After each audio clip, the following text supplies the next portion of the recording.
Okay, let's try this again. Now I can hear myself. Sounds like the music's still pretty loud, so...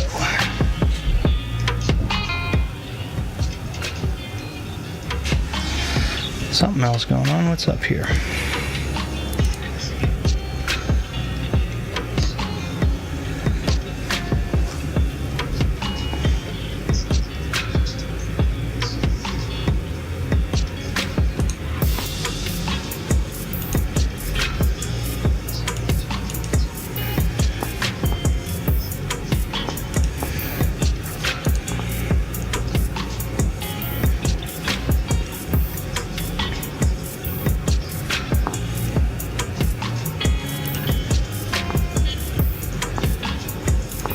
See if we can balance this out a little bit.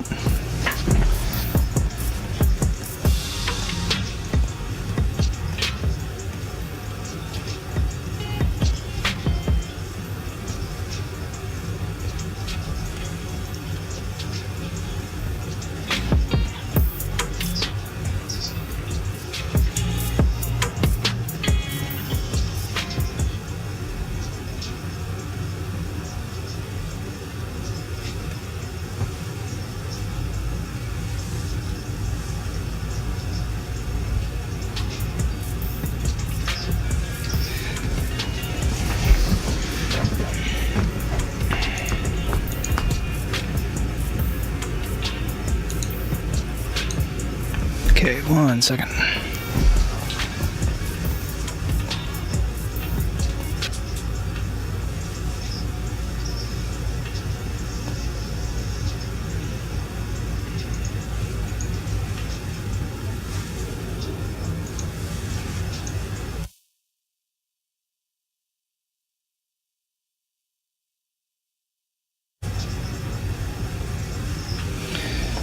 Okay, I think I see what's going on here. 1 moment.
Yeah, I think I see getting some residual noise, so.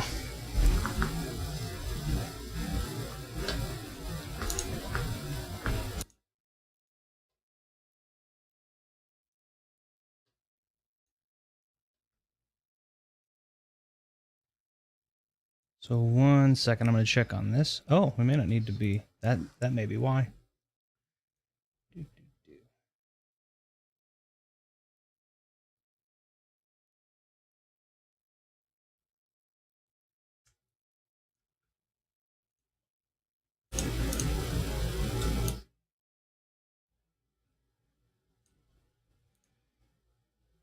Let's try something like that. Okay, I think we're better. Let's take a look and see how that balances with the music.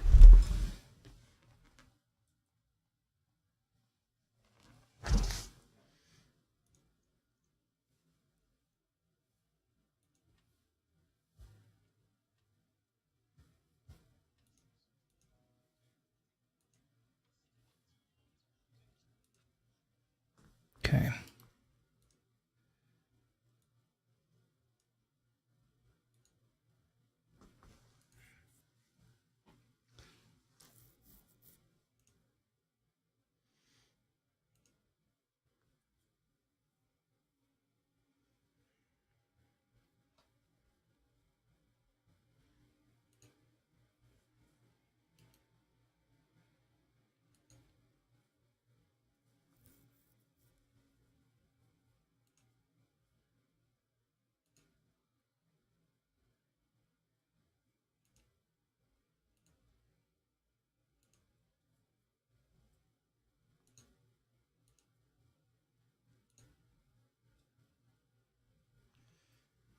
Okay. We'll close that down.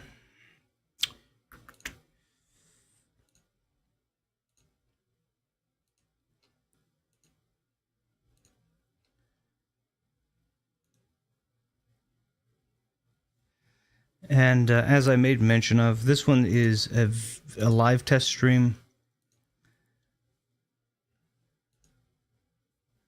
So I do understand if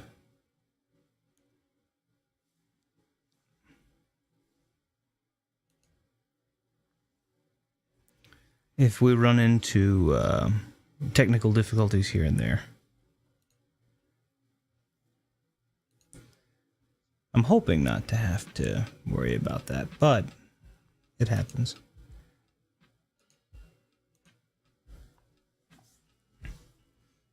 Okay. So, I think everybody can hear me okay. You can't hear any music at the moment, which is fine. I was trying to see if I could get some balance, but...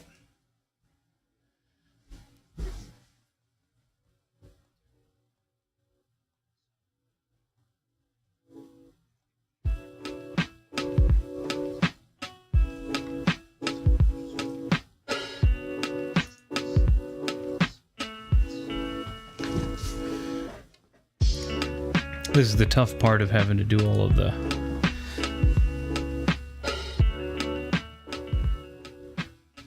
There we go. Okay, I think that's better. I'm going to add a little bit more makeup gain. Digital makeup gain. So we're going to give it maybe 10. Close that up. All right. Now we're coming in right about where I want to come in. And the music's kind of quiet, but not too bad. And I can... Yeah, okay, all right. There we go. Now we're kind of cooking a little bit. Good, good, good. So let me... All right, now I've got some stuff up. Oh, goodness sakes. Good to see you, by the way, again, Fighting Max. Pleasure to get to see you. I'm seeing the chat now. I couldn't see it for a minute there. I appreciate it. I really do appreciate the warm welcomes and the tolerance for anybody who is who's come back after all of this hiatus. Let me just stop that from doing things. Put this in. So we're gonna do a little bit of a story time. If nobody is opposed, I'll kind of let everybody know where I've been, what's been going on. Is this real? It is. Is this just fantasy? That's obviously I'm being silly. So this has been... Is anything... No. The answer is... I guess perception is reality. So everything that you perceive to be real is real, right? But then if you perceive nothing to be real, then it's not real. I don't know. That's a good question. I'll get into some of my philosophical thoughts recently. That I wasn't thinking about that so much as I was thinking about like the quantification of nothing and things that kind of go in line with that. He's alive. If you can call what I do living, sure. No, I actually quite enjoy life. So here's the thing. I had the worst time trying to get everything set up. I had the worst time trying to get everything set up. And I do not have... I'm going to apologize to you. I currently do not have the fireside chat thing set up for the talking screen, so I'm not going to move over to that just yet. I'm not going to move over because I don't have it. I couldn't find the assets for it. I am looking for a... I am going to be looking for a... I have an idea for something that might be kind of fun to talk in. So, for a screen that might be kind of fun to talk during. So I'm going to work on that in the downtime. But here's the thing: I had the worst time. Had. I had the worst time. I mean, this was a trial and error, and every bit of my patience was tested. And I want to give a huge thank you firstly and foremostly to my wife, who was absolutely amazing and supportive, and did a lot of things without completely, like, we didn't get to be together because of a lot of this. I also want to give a huge thank you to my brother-in-law, Chris. You are fantastic. Thank you so very much for the pieces and parts that you... So my brother-in-law is in IT. He and I had gotten together at a couple of the family gatherings and talked, and he gave me some of these pieces that would help with this, to make this possible. And we just, so anyway, super awesome. Originally, when I came to do this, my intent was I was just trying to upgrade the graphics card, and I couldn't get things to work. Nothing wanted to work. We kept getting lag, and if you go back and look at my last stream from a few weeks ago, it was Sonic the Hedgehog playing. I was playing it with a Sega controller on a console. Was not playing on the Sega Genesis. Attempted to play it on the Mega Drive. I mean, on the CDX. Here's to women. Cheers. He says so enthusiastically. I tried to play it then on the Hyperkin. Their clone system, which is a really good clone system, by the way. I tried to play it on that. It didn't work. It was lagging at Sonic the Hedgehog. I knew that this is where I was in trouble. Because, why, right? And so, at that time, I'm literally tearing up. Because the Retro Room, as much as it is the concept of a room, it is actually a room, which is also my office. It's a room that I use for that, and it had this big couch in it, and wires are going everywhere, and eventually I had like my weights and workout bench and everything everything was just all in the way. Let me move this microphone just a little bit so I can see the chat a little better. And it was just such a this is quite a long explanation when it means I didn't want. I actually really did want to. Anna's doing it, and she's streaming, and meanwhile, I'm working on installing flooring. It's not exactly the funnest alternative, and you just don't get a lot of, like, streaming is catharsis. It is, for me, it's very cathartic to get to play a game and to talk. But so we ended up. I could not get. I mean, Sonic the Hedgehog. I played it all right. It worked well. We did pass the game. I had somebody on that was kind of going back and forth verbally with me, which was great, in a good way, talking with me. And but we ended up with, like, in Labyrinth Zone, we ended up with some lag, and I don't know what. And I was just frustrated. I couldn't get things to work. Wiring was bad. We get to this family get-together, and my brother-in-law says, I've got a new processor that I'm not going to use. Do you want it? Yeah, absolutely. I'm using a 90... For frame of reference, I was using a 9590, octa-core 9590. Very old processor. And he hands me a Ryzen 7 5800X. And I'm like, wow, okay. For anybody who doesn't know, the 5800X, I think, came out either 2020. So the one I'm running on, 9590, was from like 2015, maybe. This one he gave me is from like 2020, 2021. It's an octa-core. Again, for frame of reference, my old one, when I was running streams, would be 20, 30, 40, 50% CPU usage. Right now, I'm doing the stream the same way I did it before, and I'm less than 5% CPU usage. Part of that is because I was upgrading to my GPU, which is now, it's not the top of the top. I don't have like a 5090 or anything. I don't need that. But I do have a 30, I think it's a 3060 I have. I have the high memory model of the 3060. I'm no longer using two GPUs, which I was using in load balancing. I had to buy a motherboard because my new processor doesn't fit in the old, the AM5 chipsets don't fit in the old boards. Bought a motherboard from Amazon. It didn't work. It fit, but the motherboard would not post, which, for anybody who doesn't know, is when your post as the test sequence base. I mean, I could give you what it stands for, but it doesn't make a difference. It's the sequence where your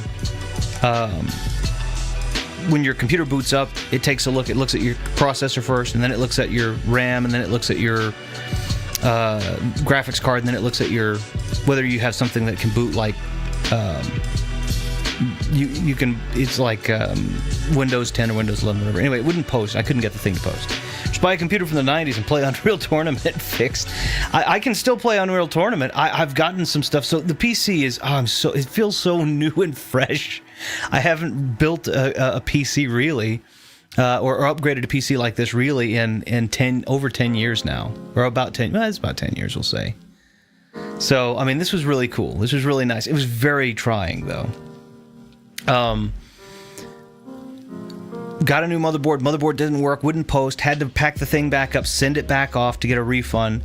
Went to Best Buy, bought another more expensive. So currently I'm using the MSI B550 Tomahawk motherboard, which, by the way, I really like that motherboard. Very nice. And I love it when they started putting LEDs on the motherboard to tell you where it's hanging up. It's so frustrating when they don't do that and you're like, okay, is it the RAM? Is it the GPU? And you have to kind of work with the bare board. On this, it's like, nope, I'm hanging up at the GPU. Okay, cool. I need to test with a few other. I've got a stack of, like, on my test bench over here to my left, I've got like 4 other graphics cards. I was like, all right, whatever. I love it. So running the 3060, running the 5800X, the Ryzen 7 5800X, running, this board supports DDR4, so I'm not at DDR5, but I'm no longer in DDR3, so less energy, less power consumption, higher output. I've got 32 gigs of DDR4 in, I'm very happy about. I moved a bunch of my mission critical stuff into SSD, which I'm super happy about. So I still have, about 10 terabytes of HDD, old style, fail RAM, not RAM, I'm sorry, hard drive space, but now I'm on about a half terabyte of SSD, and so that's where my boot protocol is, that's where my music is, that's where my OBS transitions and things are. SSD, for anybody who isn't familiar, is firstly a much longer lived, it's much harder to destroy, much harder to damage, and it's also much faster. And so I've got a couple of those in, but I still do have about 10 terabytes of, like, if I need to go back and get a thumbnail from 8 years ago, that's all in the 10 terabyte. And the 10 terabytes is nowhere near used, but. So I basically, now I think for everything I paid maybe $150, $200, but I have basically a new computer. I actually have Wi-Fi integration, which I didn't have. I'm literally running about 150-foot cable from one of the boxes of the house into another. I had a Netgear adapter that was in it that was literally also 10 years old. Now I've got integrated Wi-Fi 6 capability. I mean, and I still have a CD-ROM drive, which I'm very happy about. I didn't have to sacrifice, so I can play some, like I have the 7th Guest on disc if I want to do that, Sounds like a foreign language to me. DDR, nobody cares about your love of Dance Dance Revolution. Just stream if you like that. It'll be so difficult. So, yeah, no, DDR, SSD is what I was looking at. DDR is the type of RAM that we use. It's the DDR1, DDR2, DDR3, DDR4, DDR5. We're on DDR5 right now as the newest. I currently, my motherboard will only support DDR4, but that's okay. I don't need, that's fine. I do a lot of retro. Most of mine is off on the offloaded onto the GPU. While I was talking about the tests and patience and philosophies coming in at that time, I had spent, because I was having to send the motherboard back, I was having to grab another motherboard, I also got RAM. And I'm going to give huge kudos to this person. By the way, Planet Memory was the name of the store. Sent me 4 sticks. I ordered 4 sticks, paid for 4 sticks of DDR4 RAM. One of the sticks didn't work. You have to train RAM now, so you put it in your primary slot, and then you allow your motherboard, you turn the motherboard on, you allow the motherboard to see that RAM, train, understand that RAM, and then once you've done that, you do it 1 stick at a time, and then you mount all 4 sticks into the RAM slots after they've all individually been trained, and now after that it should post, which it did. One of mine didn't, so I reached out to them, and they were awesome, and they just for free sent me a new working stick and sent me a message today. I'm going to rate them 5 stars. They were awesome. Sent me a thing today going, hey, just toss that other one. I appreciate it. So I'm going to send a thing back thanking them and then giving them a 5-star review because I love it. Hey, streamer, can you just play the game? I didn't come to waste my time hearing you speak. I came to waste my time watching you play a game. Could I just play myself? I could just play myself. That's true. DDR stands for double data rate. Yeah. Did I think I accidentally... Hold on. Oh, no. I thought I had accidentally... Did I stop the music by mistake? Or did I just make it really quiet? No, it's just... I think I hit a key by mistake, and I thought I had made it really quiet. It did get quiet. Is it just fading in? Dun, dun, dun, dun, dun.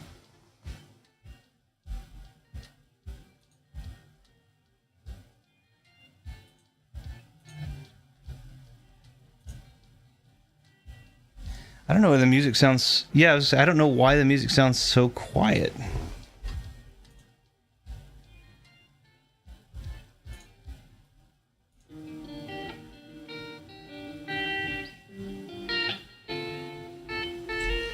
I guess it was just that song.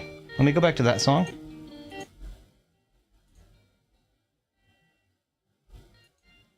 Yeah, it's just that song. That's weird. Okay, we'll let the louder version play. Sorry. DDR versus Guilty Gear X Explosion RD. Easily the best in the franchise. You made it really... Yeah. Who covered my ears? It's too quiet. Hopefully that's better. Fallout Cells, just press the same button again. It would be good to do that if I had realized what I did, because I hit it with my wrist. You're right. DDR, though, the biggest thing to think about it, too, is we're talking about RAM, random access memory, the memory that's basically... And when we're talking about the numbers are generally generations, and we're talking about the higher the number is usually going to mean two efficiencies, right? It's going to be a more efficient RAM in terms of how well it's able to utilize itself, but it's also going to be in terms of power consumption. But we have DDR4 RAM in it now instead of DDR3. We're still, again, not at DDR5. Ivy is at DDR5. She got a completely brand new rig. Hers is super nice. She actually, I think she's rocking a 5070 or something, 5060, 5070. So, very, very nice. So in all this time that I had, I was so frustrated at everything.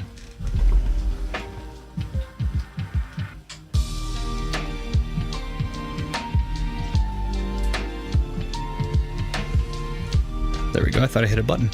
I was so frustrated at everything. And so I've redone, while I'm waiting for sticks of... And I'm not frustrated at the guy who gave me the RAM. But new RAM, new GPU to me, new CPU, new motherboard. I mean, it's pretty well a new computer. Obviously, the new SSDs, which I didn't buy. I actually had them from other projects. This thing is I have a new computer, basically, for the low cost of about $200, which is about what I paid for everything. So I'm not unhappy, but I was so frustrated because I would get somewhere and then all of a sudden it wouldn't work. Like, I'd get a new motherboard in and I'd put everything there and it would be just, you bought your wife a new PC, but no, man, that's harsh. I actually didn't buy it for her. It was a gift. She got it as a gift, as an early gift from her parents. You could always just be... True. This is now it's polygamy now. No, she got it. It was a gift from her parents, which was very sweet. But she and I gifted her a new microphone, a shotgun mic, so she'd have everything sound really nice and good, which she was very happy about. I already thought I was living on a lie. Hey, it could be living on a prayer. I was so frustrated. With the way everything was. I would get a new thing in, and then it wouldn't work, and then I'd have to ship it back off. I'd get, I've got 4 sticks of RAM. One of them doesn't work. And again, that person didn't. It's not their fault. I mean, things travel. It's tech. It happens. I get a motherboard. The motherboard wouldn't post. Get a graphics card. The graphics card would lag. I just could not win. And so now, I think we're in a good position.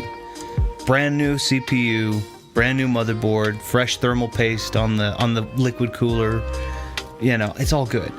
But while I was waiting, I was working through two things, both the clutter of my office and the clutter of my mind. My office used to have a big couch in the back, and there was just wires going everywhere, and it was just kind of chaos. Where I would have to sit was uncomfortable. I'm hunched over. I've got this little tiny kind of glass top desk as my workbench / my work desk, and now I've got open area. Cables are all managed.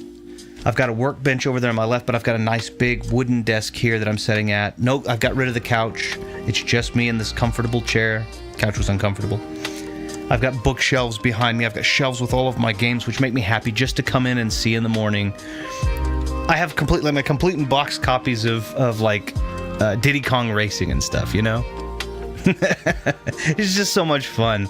It's so different to get to come and do that. So to get to come in and see all of the games and the books and the different paraphernalia and go gaming paraphernalia, I should clarify. And now it's just like and it was just something I needed to do. It wasn't just about streaming again. It was about a fresh start, you know, getting frustrated and hitting an end and then having to do that again. And so I did it with my computer, I did it with my room, I did it with my mind.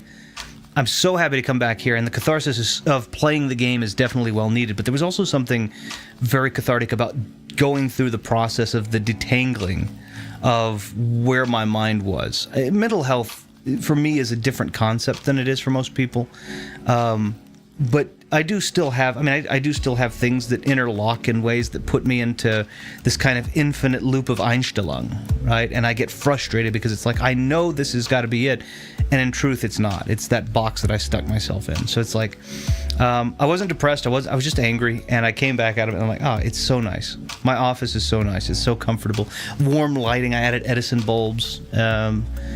Smells of wood from my desk. It's just so nice now. My desk is a little cluttered right now because I have all my several controllers on it. We're not going to test every system today. I probably will do 2 test streams, one half today and then one half the next week.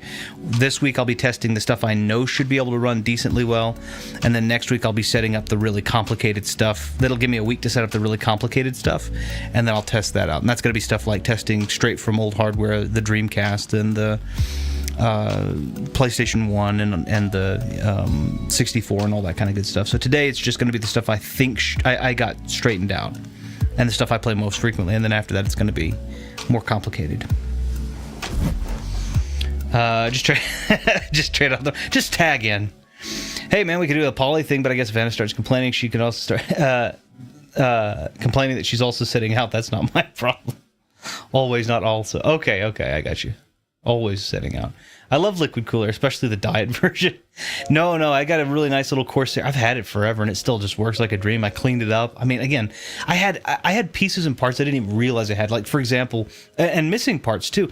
I had vent covers, right? So when you mount a GPU, there are little pieces in the back. They're modular that you can pull out. When you mount a GPU or a capture card, you pull these little vent covers out so that the card reveals itself, right? And they have their own little I/O shields on them. I was missing like 3 of those, so I had dust just coming in at random. And I actually found that I had like 5 extra or 4 extra, I think, and I was able to replace all of that. So the computer I still use the same chassis. But yeah, I mean, it's just, it's so nice. And then, of course, my desk is all nice and set up and comfortable. It's just so nice. Drinks are cool, but I think this is cooler.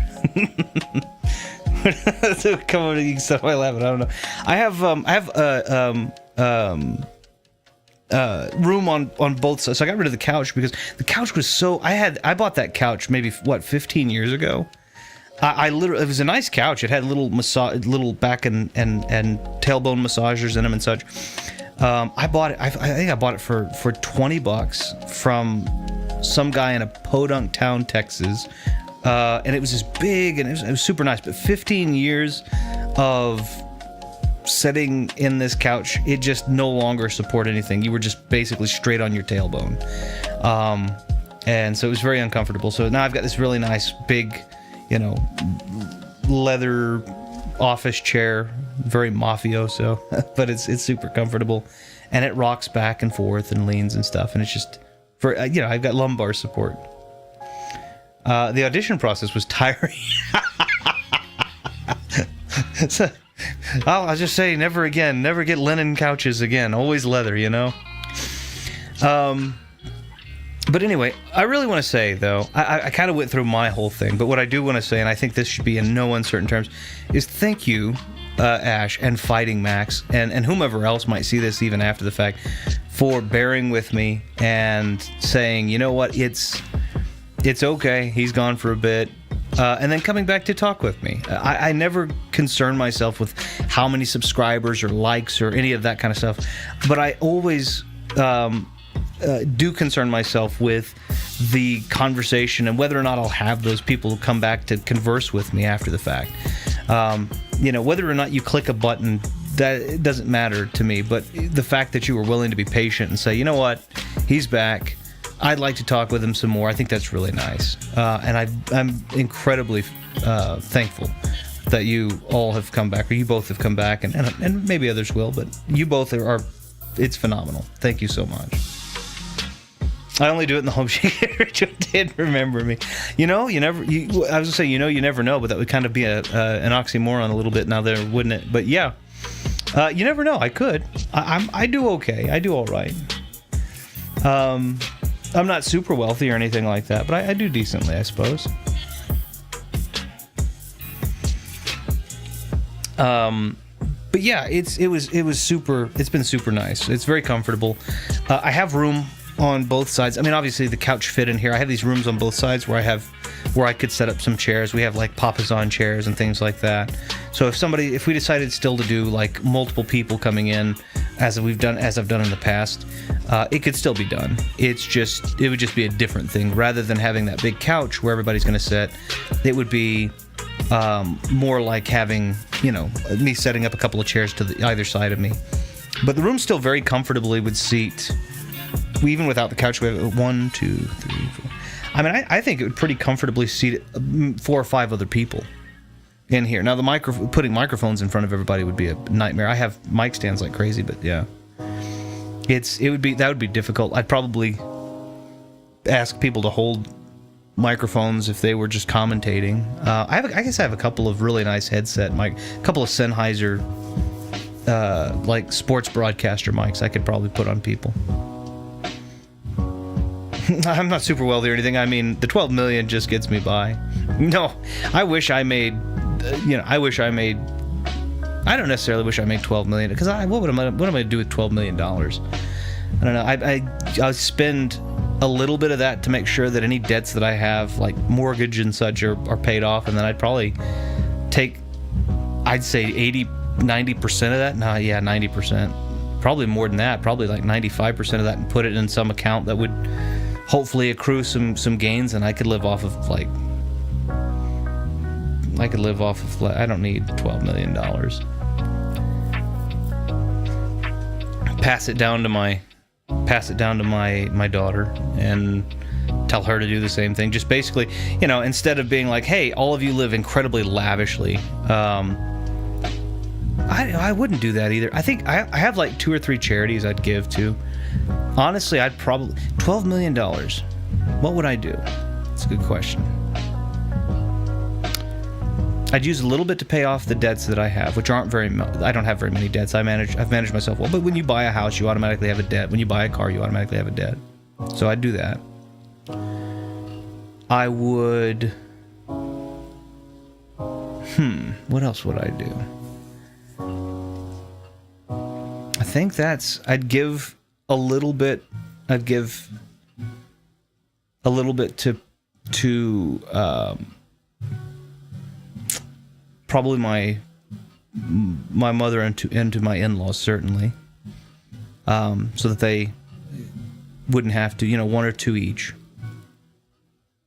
And then I probably would split the remainder in half and put half of it in an active account, which would accrue interest, and the other half into an IRA, or max out the IRA and then put the remainder in a trust. I think I'd probably do something like that. I don't care how much you give to this mortgage fella, as long as I get some. I don't care. I understand. You don't need that house over your head. You need to pay me. You need to pay the piper. But anyway, yeah. So more importantly, how have you guys been doing? I know I've had some little back and forths here and there when I've had some time. It's been very, it's been difficult. Let me see if I can. There's something kind of interesting about the new OBS. So let me try something real quick. I'm also running on. Push that. I don't care. There we are. It was telling me, it's like, oh, you're not supposed to be doing this. I'm like, I don't care. We're running at, to give some specs real quick, we're running at 10,000 kilobits per second. That's nothing. That's 10 megabits per second, by the way. For frame of reference, we have a 2 gig up and down connection, so no big deal there. I'm using 4.2% of the CPU. We're maintaining 60 frames. Obviously, this is on here. Not bad. Okay, all right. Besides my feet, I'm good. I'm so sorry about your feet, man. I'm sorry. I know. Just, yeah. Been pretty busy. Got into college and had my birthday yesterday. Oh, my goodness. I'm so sorry. I didn't know. Happy belated birthday. Got into college, which, congratulations. Did you get into the college that you wanted to, or was there just kind of one option for you and that was what you took, or...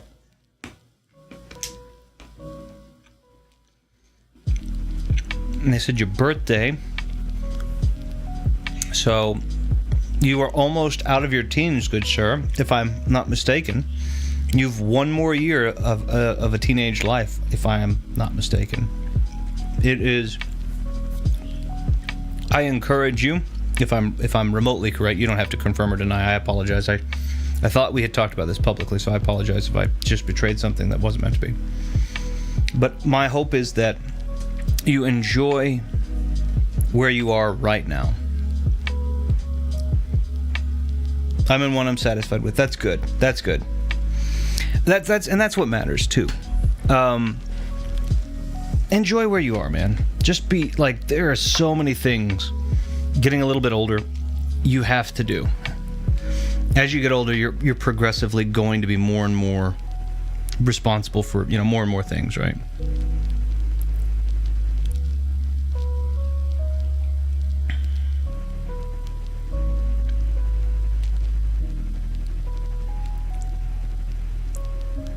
There we go.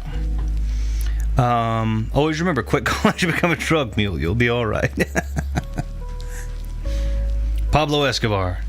No, what I was going to say is be happy with where you are and be content with where you are. As you get older, it's so interesting how life works out. And it's not bad, but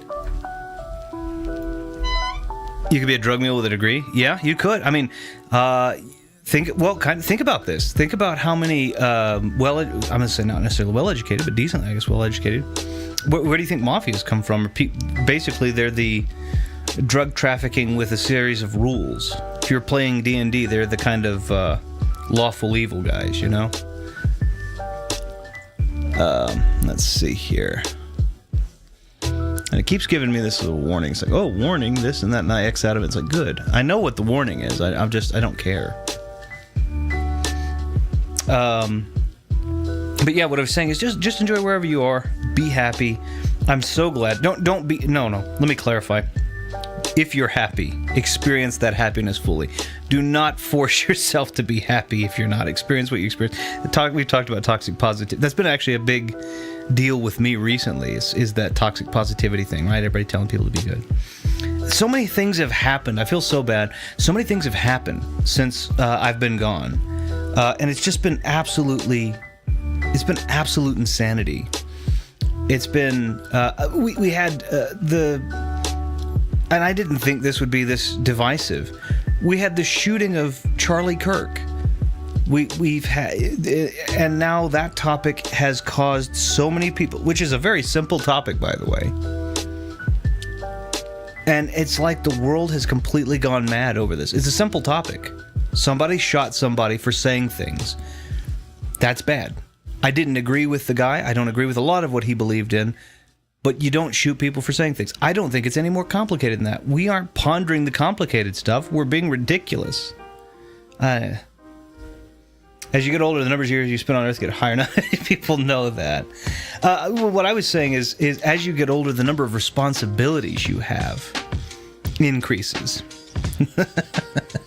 It naturally just increases. Like, you may or may not choose to have children, but you're going to have a mortgage, you're going to have rent, you're going to have a car payment at some point in time, most likely. You're going to have to think and solve problems without the support of other people in instances where prior you've had your parents, there's always going to be a point in time where you don't have something you had prior, and you will be responsible for developing that.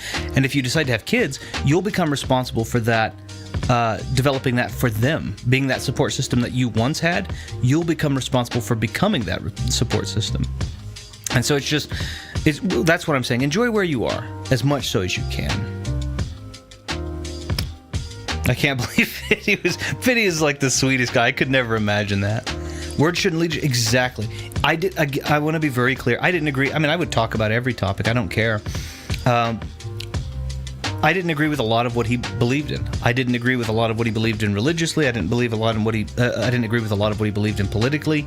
I didn't think that he argued in a particularly. I didn't think he argued particularly well. I thought his arguments a lot of times were very belief-based, which is perfectly okay, but he was positing those or submitting those as more than just the way that he felt.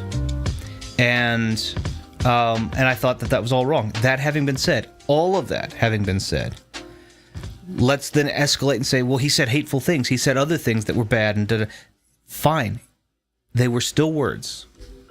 They were still words, and at the end of the day, it doesn't matter what the motivation of the person was who did it. They shouldn't have shot him. Doesn't matter if it was left. It doesn't matter if it was right. Doesn't matter if it was religious. Doesn't matter if it was atheistic. It just matters that whomever it was that did it. And we know who Tyler Robinson is. It's a person of interest. The fact, it doesn't matter what your motivations were. The fact that you decided that words needed to drive you to take another person's life was wrong. Period. So, but the world has gone crazy. There were several people that were celebrating, which is absolutely abhorrent. There were people out there who were, turning Charlie into a martyr, which that's also, I don't think that's really the move to make either. But it's like, man, the world's crazy. It's just, when you say things, you should be able to have people say things back to you in the same way. But yeah, it's crazy. I do think that the shooting has shown some very clear selective outrage. That's possible. Some people who have lost their minds over that would never have been so outraged if it was the other side. It is possible. It's definitely possible that that's the case. I think the thing about it is I don't have. I mean, I'm not disagreeing with you. It's just, what a terrible thing to say because someone said words I disagreed with. They deserve to be shot in front of their family, or shot even if their family hadn't have been there.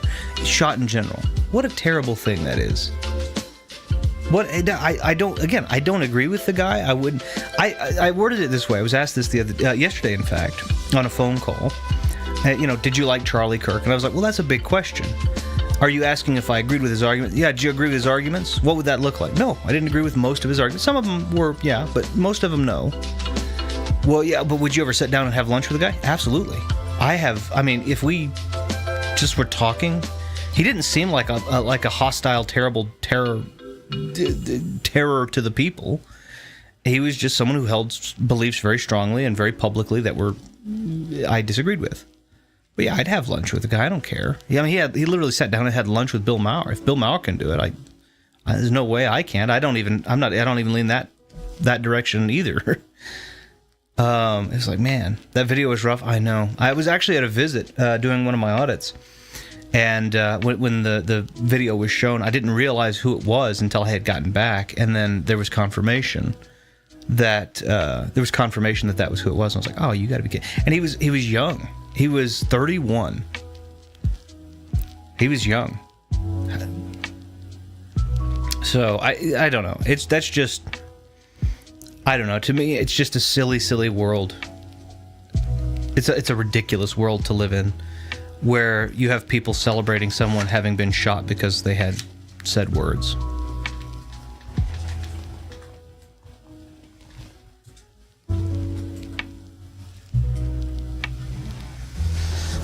So for anybody who wants to know my opinion on that, there it is. I didn't agree with the guy a lot. I didn't like a lot of what he said. From a personal perspective, I didn't like it. It wasn't even just agreed with. I just didn't like some of it. I still would never even remotely think about doing anything harmful to the guy physically. That was one of the things that I thought was kind of such a shame. It was a shame. I would have loved to have gone and spoken with him and debated him, and even in public forum, it would have been fine. Not because I wanted to win or to prove him wrong, but because I would be so interested to figure out what of these things was informing his belief system, and kind of dig down and get to the bottom. There were some debates where he would look and go, "Oh well, I just think it's wrong." Okay, and that would have been my point out. Hey, that's fine. I have no problem with you thinking it's wrong. You just can't. You can't voice it as objectively wrong. You can't just sit there and tell me it's objectively wrong when you can't sit there and tell me it's objectively wrong when you just said, well, I feel like that it's okay. Well, you feel like it. That's fine. You live in accordance with that. I'm going to live differently because I believe otherwise, Anyway. So, but yeah. I don't know how long ago it was. I streamed for a little bit, and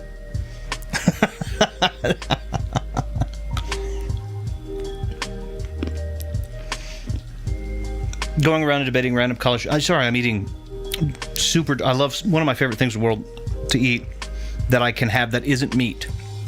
That I found out that I can have that isn't meat is high percentage dark chocolates, 95%, and I love the bitter, so I'm having a little bit of that right now. So I apologize. I have to admit, Windows 11 is a foreign concept to me, but it is so pretty. They've done a good job with this. So I'm having to navigate it. We are... Okay. All right, well. Going around debating random college students about radical political beliefs, political ideas, I don't think was the best course of action to ensure a thoughtful discussion. Well, yeah. You have a bit of an imbalance there. Firstly, you have people, and I don't mean any offense to college students or college-age students, obviously, present company included. I mean no offense. But we do know that when you're in college, you are an adult legally, but there are still things that are happening. Chemical changes, brain changes, experiences that are coming in and informing new stages of identity. And we know that those stages of identity continue to develop until about your mid-late 20s. So 26, 27-ish is about the average cutoff. And when you come in and you start having conversations with people, and you're this 31-year-old person, and you're able to afford a Rolex watch, a nice suit, a beautiful home, you have this picturesque kind of family, you almost automatically build in the appeal to authority fallacy in all of it, and you're also almost guaranteed to get a more emotional response out of the college students. It's not always guaranteed, right? You do have he had some really good and level-headed people, but it was, I think it was equally just not the greatest thing to, I think it was equally just not the greatest thing to have. I don't know why Fiona's barking. I apologize, but I think it was. I do think it was also not one of the greatest things to go out there and deal with that and have that kind of fallacy built in. So.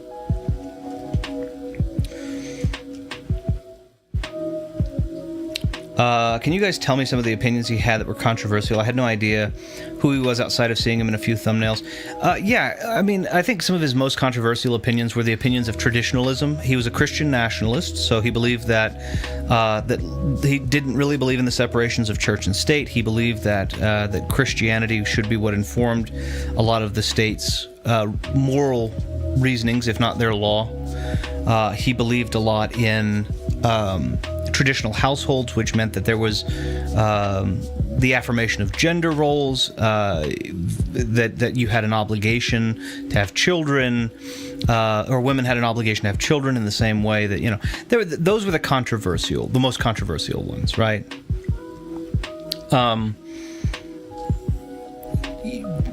If you said only women can have children, fine, whatever. That's a nomenclature thing.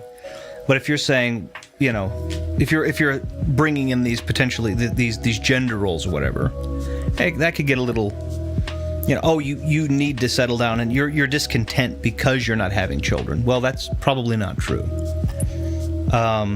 Or that may be true, but it's probably not yours to diagnose. It doesn't matter. Either way, right? Those were the more controversial ones he had. I couldn't do that kind of debate, and I'm a college student. I don't think it's the right arena for it. Now, he did some of them at colleges where there was a Forum 4 debate, where it was a debate school or a Class 4 debate, and I think that's probably a good environment for that. And he, honestly, those are some of my favorite debates because he was very politely handed his tail in some of those, and I think that's a really conducive environment to getting to the bottom of this. But the main one were gun laws, and ironically, that's what got him killed. The gun law ones were big, but I don't think those were... So here's the thing. I don't think gun laws... I don't know the depth of his takes on gun laws, but I don't think... Gun laws almost always become controversial. And you can get really into the weeds about it. I think the fact of the matter... This is coming from a guy... Take it with a grain of salt, by the way. This is coming from a guy who did spend 2 years of his career as someone who sold guns. Okay? And I was familiar... Well, I'm not going to say today. I'm sure the standards have changed a little bit, but from when I was doing it, years and years ago, it was a pretty intense process. Even in Texas, it was a pretty intense process. You had IDs you had to forfeit. You had paperwork you had to do. You had 4473 paperwork specifically. And then that was submitted. That was in a call line that was given directly to an investigative bureau, right? The letters, the three-letter organizations. And they did an extensive background check based upon the 4473 for anything between history, criminal history, anything that was currently on the books. Your ID was expired. Your 4473 was filled out potentially deceptively. I mean, they would go through the whole thing, and then they would say yay or nay. And then in some instances, you have these waiting periods where it's like, okay, you're waiting for them to do all of these, and then you would be able to hand out a gun. Or in a lot of cases, we can't give you one. You have this on the record, and this prohibits you from it. I think people should. I think it's fine for us to have a set of checks and balances. I think we should absolutely be stringent on our testing for people who do get guns. But I also believe that it is something that we can have and should have to protect ourselves. I do not believe, and no, I don't think anybody really does, most people don't, I should say, that you should not have a fully automatic weapon, and that is currently illegal, by the way. A semi-automatic weapon, which is defined as a weapon that discards a bullet for every time you squeeze the trigger, is fine. That is almost any weapon that is a non-military weapon. And then you have single-shot or double-shot weapons. Technically, a multi-shot shotgun, a double-barreled shotgun, is the same way. There are two triggers. You pull one of the triggers, it shoots one. Pull another trigger, it shoots two. That's still a semi-automatic weapon. So the only thing that would change that would either be a single-shot weapon, like Derringers or single-shot shotguns, or a bolt action, something that requires you to disengage and engage a bolt. The problem with those is those guns are even more powerful than the fast-shooting guns. That's the reason you have to manually engage the bolt. I don't think there's any problem with having a gun in your house in case somebody breaks in and starts trying to hurt you, because I do believe that bad guys will do bad things to get what they want. Case in point, if you want to take a look at most cartels, American gangsters and people outside of the law, they do, most of them, not have semi-automatic weapons. They have fully automatic weapons. How the left are talking about him, you would have thought he was stoning gay people in public and throwing Jews into a fire. He wasn't doing anything like that. I think he had Jewish heritage. He was definitely not kind to gay people, though. I will say that. Or that's what he was debating when he died, rather. Yeah, that's fair. Was his wife there? His wife and both of their children were there. He had a 3-year-old and a newborn. Yeah. I'm not sure. My guess is that he was alone and was going around debating. No, my understanding is that this one, his family was there, and I don't know for 100%, but there was news that said his 3-year-old, when she saw him fall down, actually tried to run towards him, and the mama grabbed her. So, but my understanding is that yes, that they were indeed there when he got shot. They were in the crowd because he wasn't. His wife was a big part. He had a company. It's not going anywhere. But he had an organization called Turning Point USA, and his wife is going to carry that on. And she was a part of the bookkeeping or something like that. So,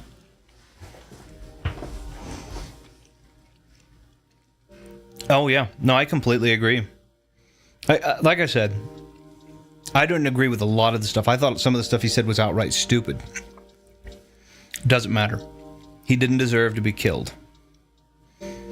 He wasn't calling anyone to violence, as far as I'm aware. He was saying some awful things and things that people get defensive about. But he did not deserve to be shot for having opinions that were, while incredibly stupid, opinions.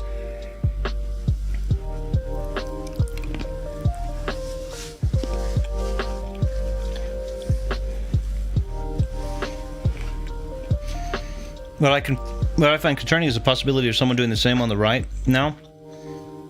I cannot imagine the trauma those children must have. Fortunately, and I'm saying this as a concession of fortune, the newborn doesn't have any of the image permanence necessary to understand that it will be sad that he will, I think he's a boy, will grow up without a father, certainly. But only the wife and the daughter, as I know, had enough permanence to understand what had happened.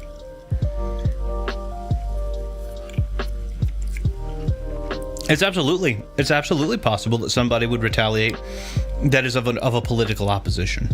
I do believe it was in Utah. I do believe Utah does still have the death penalty. It's one of the few states that does. Texas is another one. We still have the death penalty, which I think is fine. I don't actually have any opposition to the death penalty. I don't think it should be cruel and unusual, but I do think that somebody proves themselves to be volatile for things like opinions, I think that's fine. And but yeah, I completely agree. I think that it's if the state doesn't get him first, I think somebody will. I can tell you this: if he makes his way out, I think people, if he ever does, which I don't think he will. But if he ever gets out on any kind of technicality or this or that or the other, he's absolutely going to be in a lot of danger from people retaliating. I don't think he's going to make it out. It does look like he's going to be given the death penalty, at very least life in prison, but probably the death penalty. And if that's the case, then we wouldn't have to worry about that kind of retaliation. Then I would wonder who the target opposing would be, which I would hope for none, obviously. I cannot imagine the trauma. Excuse me, those children will most likely not be able to grow up. Absolutely. Well, I mean, certainly for luckily the memory will fade more quickly for the 3-year-old. Again, image permanence is still not super strong at that time. Will she remember? Oh yeah. Will she remember it perfectly? No. And so I'm hoping, fingers crossed.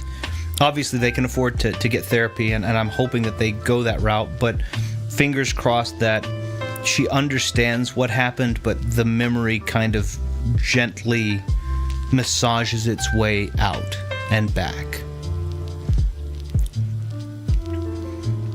Because, the wife didn't deserve to see that either. I mean, again, the wife had very similar opinions to her husband. That doesn't matter. She didn't deserve to see that any more than he deserved to have it happen to him. So it's just really rough all the way around, in my opinion. It's very, very. I can't believe that it was a topic as divisive as it was, because I think it truly is a shame.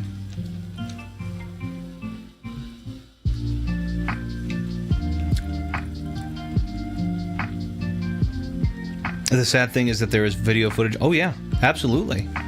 I agree with you. I completely agree with you. Wait a minute. Which I kind of hope. How do I want to say this? I kind of hope that footage. I don't believe in being censorious for the sake of being censorious, But at the same time, to have footage of somebody watching their family member die constantly available for everybody, while it may be a danger of going into the public eye, I do hope somebody electively puts something in place to prevent them from stumbling on it again. I really, really want them to not have to deal with all of that awful. That's such a sad thing.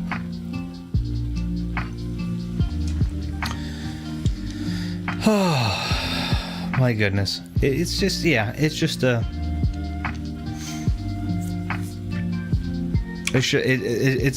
just, to me, again, it's just such a crazy thing that it was so divisive. I find that terribly, terribly, not just troubling, but just terribly, terribly sad. And the fact that we had people that were literally in college campuses celebrating it is just, to me, ridiculous. So.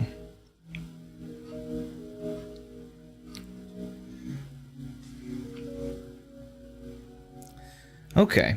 I am going to... Bad situational? Yeah, absolutely. Okay, I'm going to go ahead and see if I can switch over and test some stuff.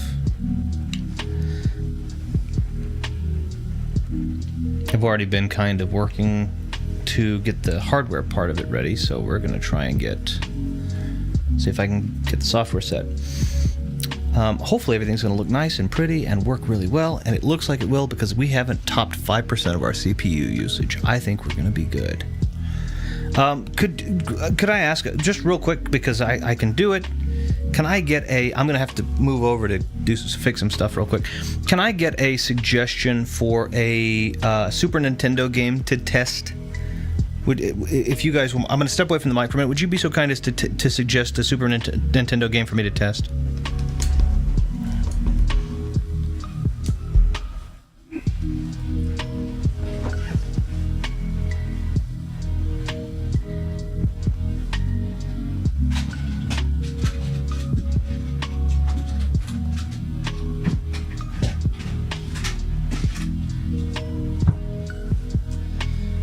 I'll be right back. I'm actually going to grab a different controller.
Super Mario World. That's a great suggestion. All right, we can do that.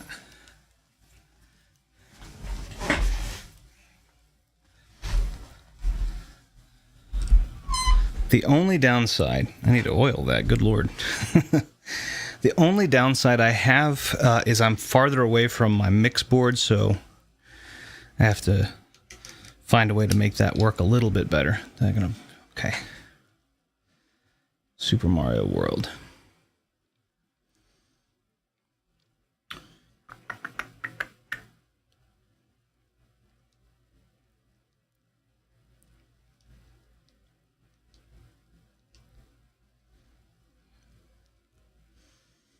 Okay, I gotta check and make sure I'm not gonna be... Okay, I think it's 1, 2. I think that one does it. Nope, I forgot. It's this one. I remapped all the keys. Sorry about that. I immediately forgot. I was like, I'll key map it. I'll map these keys differently because I'll remember. And then I immediately forgot. Let me push the button on there so I can hear what's going on.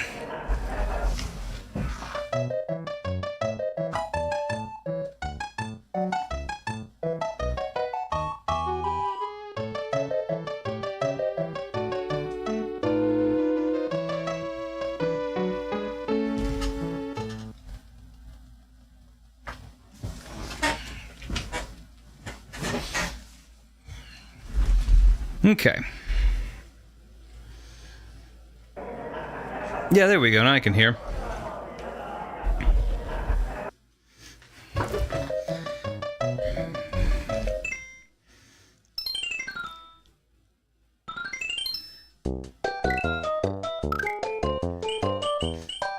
I haven't played on this one, so this will let me test it. We'll see if things look good.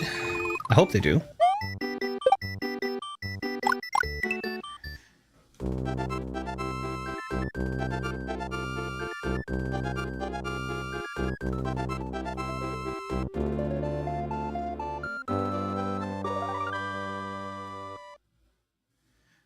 Alright, not too bad. I love Super Mario World. Super Mario World will always be one of my favorite go-to games. Doesn't mean I'm good at it. I have played it on the channel a few times. I think I've played it...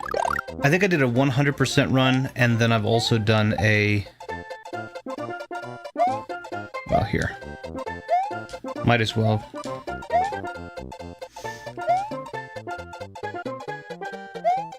There.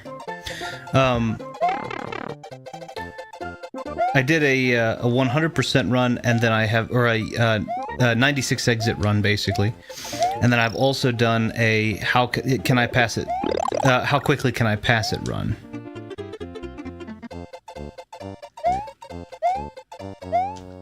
It plays like a dream too.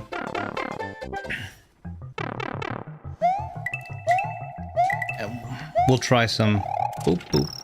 We'll try. I'll try some different various hardwares and such. But for the most again, for the most part, I'm thinking most of what we're going to do today will work decently well. And the issues that I ran into so far have been fairly simple to remedy issues, so...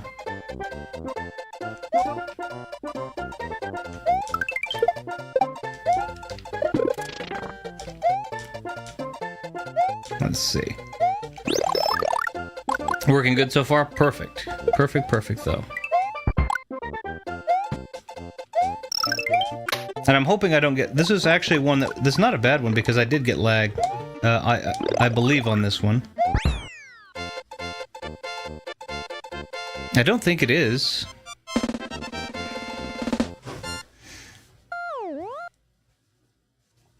I think it looks okay. I'm a little concerned. The border... I don't think I like the border. The glowy border. I like the edges blurred. Because I don't think the sharp edges look very good, but... I don't know how to make that look much better, I guess.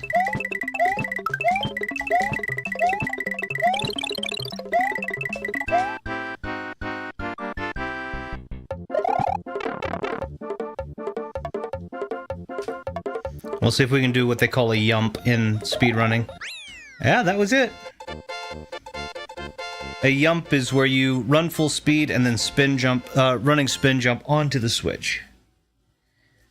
I think it comes from a Swedish... I think it came from a guy named... I can't even think of his name now. Swedish speedrunner from like 12 years ago. Here's something you'll find interesting. Oops, sorry. Here's something you'll find interesting. My ethics class has been picking up with lessons on Aristotle and Epictetus' idea of... Oh. Wait a minute. In ethics?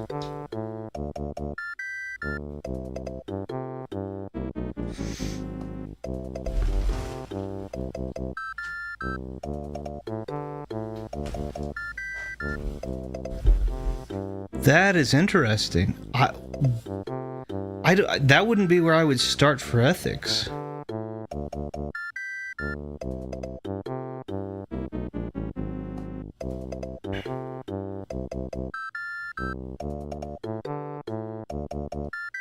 Huh. That's interesting.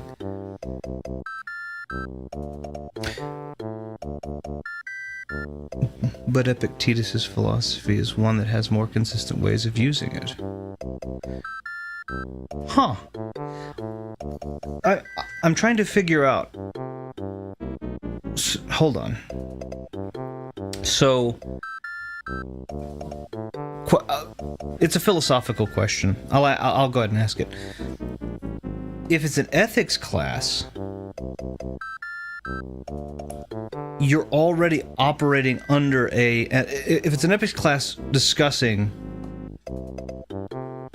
Aristotelian principle, or over Epictetus, or anyway, then you're already kind of accepting a moral framework, aren't you?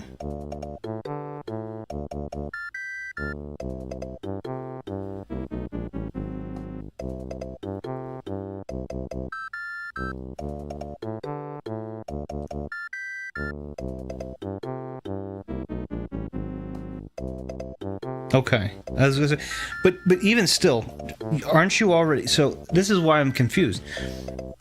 Philosophical ethics is fine, but if you're taking a philosophical ethic on how do I word this?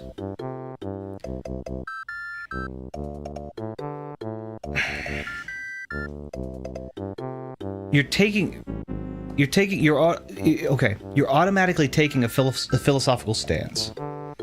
If somebody's discussing, this is the okay. I'm going to give an illustration. This is the best way. If you've ever done anything like sales, you understand something called the assumption of the sale, which is, in the case of sales, a healthy thing, I guess. It's somebody goes into your store and says that they'd like to buy a shirt. Then you want to sell them a shirt. In the wanting to sell them that shirt, they potentially question as to whether or not they actually need to spend the money, because you've told them, it's $35, $45. Well, do I need to spend the money? You have a conversation diagnosing the individual issue and then determine that they do indeed need a shirt. And so when you follow up, you don't ask them if they would still like to buy the shirt. You instead ask them, what color should I grab the shirt for you in? This reframes it from should I buy the shirt or shouldn't I to yes, I am buying the shirt. What color am I taking it away in? In philosophy, that's a little bit more, or ethics in this case too, that's a little bit more difficult to do. Because in the case of for eudaimonia, we're talking about the belief that what would be the best way to... People not only have value, but that value should be perpetuated through small acts of self-sacrifice? Can we say that? Would that be appropriate? It's basically... it's general well-being, right? I mean, that's basically what the word means. It means... It means in high spirit or something, in good spirits or something of that nature. It's a Greek word, right? But it's speaking about well-being. But it's speaking of well-being not it's speaking of well-being from a moralist's perspective, not from a health perspective. And so if you're in ethics, I mean, I can understand where ethics says you should do things that are generally transactionally better than not. But if we're talking about Aristotelian principles or Epictetus, I feel like that you're no, I'm not disagreeing with it. I'm saying you kind of are espousing this belief automatically of the intrinsic valuation of all things. And so then it kind of subverts the ask of, you know, okay, everyone has the right, because that's kind of everyone has the right to happiness. Well, I don't know that that's the case. I don't think we have the right to anything. I think we have the privilege of experiencing it, and we try to mitigate the experiences that run contrary to that. But at the same time, I don't know. That's confusing to me. It's just knowing what they're both talking about and the terms that they use for the philosophical. Oh, which is perfectly fair. It does. What you're doing is perfectly fine. Like, it's not. I'm not upset about it. It's confusing to me because it operates already off of the assumption that there is intrinsic valuation of all things living, which I think is one of the most fundamental philosophical questions that would be asked. Aristotle obviously would generally say sure. But his predecessors progressively disagreed more in the opposite direction of that maybe, but probably not, or possibly. And then later on, philosophers would jump right back down that path. Everything from early Kierkegaard to, again, obviously to Schopenhauer, to Nietzsche, to Camus. All of them had kind of the opposite take, and of course, as you go up, if you go back to Socrates, you go back to Plato, you're going to get that same thing. So, anyway, I apologize. It's awesome. It's super awesome that they're talking about it. It's just it's very confusing to me because it automatically asserts the philosophical premise of intrinsic value. And that is, I think, one of the, when you're talking about things like Epictetus and Aristotle, and even Aristotle's principles for the nature of defining that which is debate worthy or isn't, right?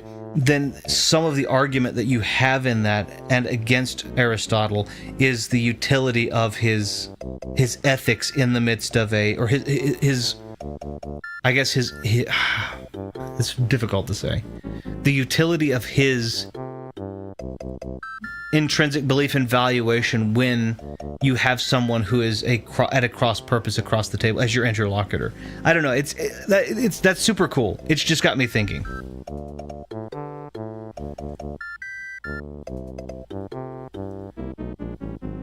I think it's cool.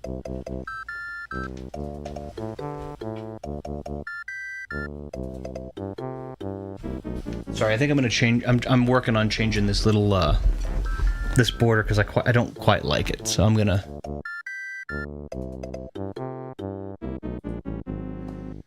I think what I'm going to do is I'm going to turn the border off, and I think this is trimmed, and I think I'm going to untrim that. So please do bear with me. Well, it would help if I unlocked it, wouldn't it? There we go.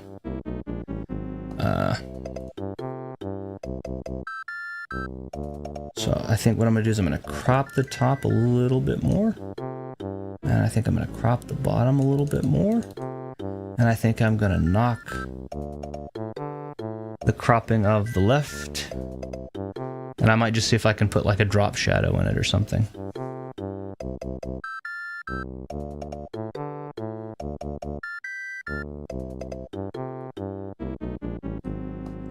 Okay.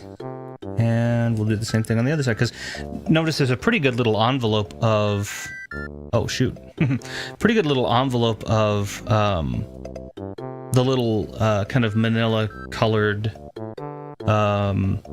with the hearts and the stars and the fire flowers. And I kind of hate that that's getting cut off. So I'll just bear with it. It'll be all right.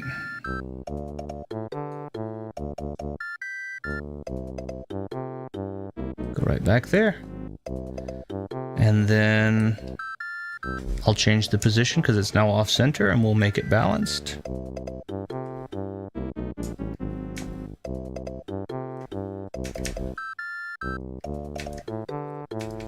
I think we get it 460 is where we'll balance, right?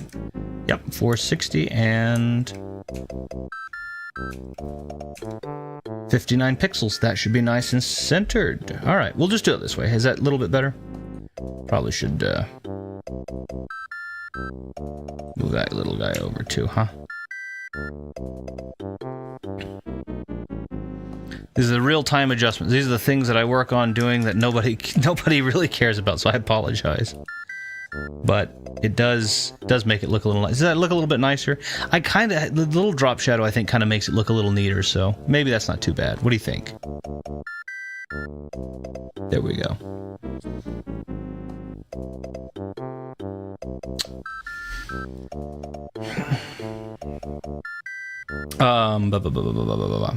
Is teaching ethics already planting the idea of what ethics Is teaching ethics already planting an idea of what ethics one should have? Should it, like art, not be taught in a detailed way as to not manipulate one's subjective views on it? Well, yeah, that's kind of what I'm getting at here.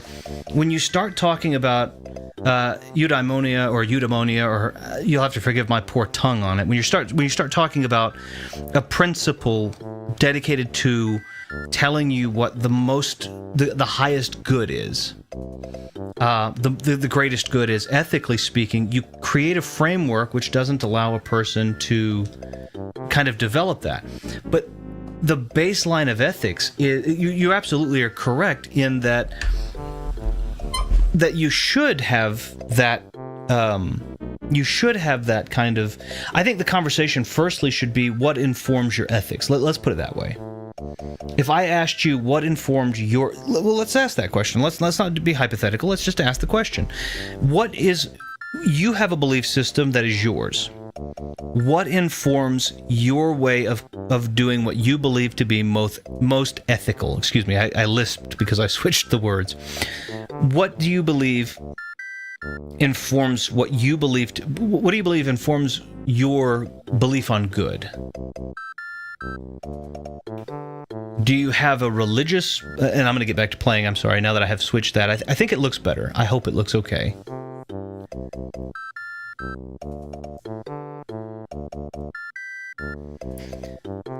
Because in my case, I don't wish anybody harm, obviously, but at the same time, I know that harm will come. So then, what's the next piece? Let me turn this down in my headphones so I can understand.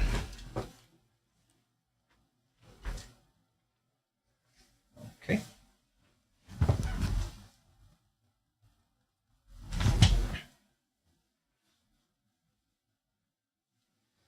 All right. It's your view. Well, sure. It's your view of what's right, but when you say it's your view of what's right, what informs that? Like, what is it that where do you believe that your sense of right and wrong come from? Do you believe that there's an objective moral code? Do you believe... Because in my life, I can only think of one or two things. In all of the things that I know, which are not terribly many, I can only think of one or two things that I find to be objectively wrong, that I find no utility. But I know what informs my belief system on that. So my question, I guess, is with what you believe, what informs what you believe is right? Is it a philosophical code? If so, from whence? Is it a religious code? If so, from whence? Is it a utilitarian code? If so, from whence? This is kind of where I believe the depth of this is why I'm so confused about the ethics class, assuming a position, because the position is assuming other positions for you as well.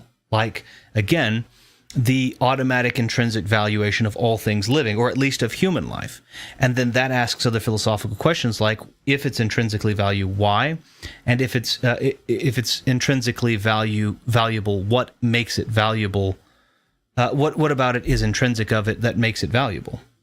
So that's kind of where again, nothing that has to be answered, just a curiosity. Okay, that's a little bit better. Now I can actually hear my thoughts. Well, I can't hear my thoughts. I don't have an inner monologue, but I can concentrate much more clearly.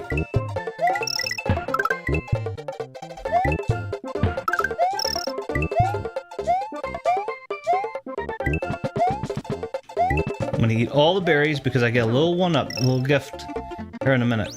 I'll get one anyway because I think there's another Yoshi egg just over here. I love these little Monties, they're so cute. They don't look like they want to hurt anybody. I never did want to hurt them, but at the same time, they're digital. I guess that I'd use the view of what creates good for the people that could be affected. Right, which would be relative though, right? That would be a relative ideal, or a relative idea for them. So for example, what you believe might be good for them could be something that you would find otherwise abhorrent, correct? And so if that's the case, then if you are doing that potentially abhorrent thing to do what you believe to be as good for them, then are you committing an act of good, or are you committing an act of evil? So I think murder is wrong because it's an unnecessary wrong being done to a person that cannot be taken back. Murder is, I think murder is an interesting word because I think murder is a word that I think murder is a word that we use to say that it's automatically unjust, right? So if you're using the word murder and you're defining it as the unjust killing of an individual, then certainly that would be wrong. But then what would be the thing that made it murder versus killing? Right? And if that's the case and you differentiate and make that distinction, then what is an example of killing that you believe to be okay? Or are you completely anti-death? And if so, what? Why? So there's again, when I'm talking about philosophy, I'm going down these rabbit holes, right?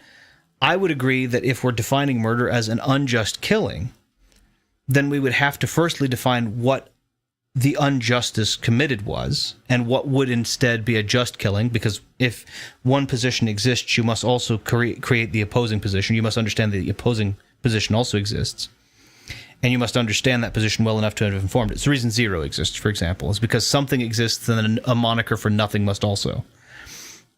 Even if nothing is in and of itself nothing, you still have to have a way to communicate that there is nothing.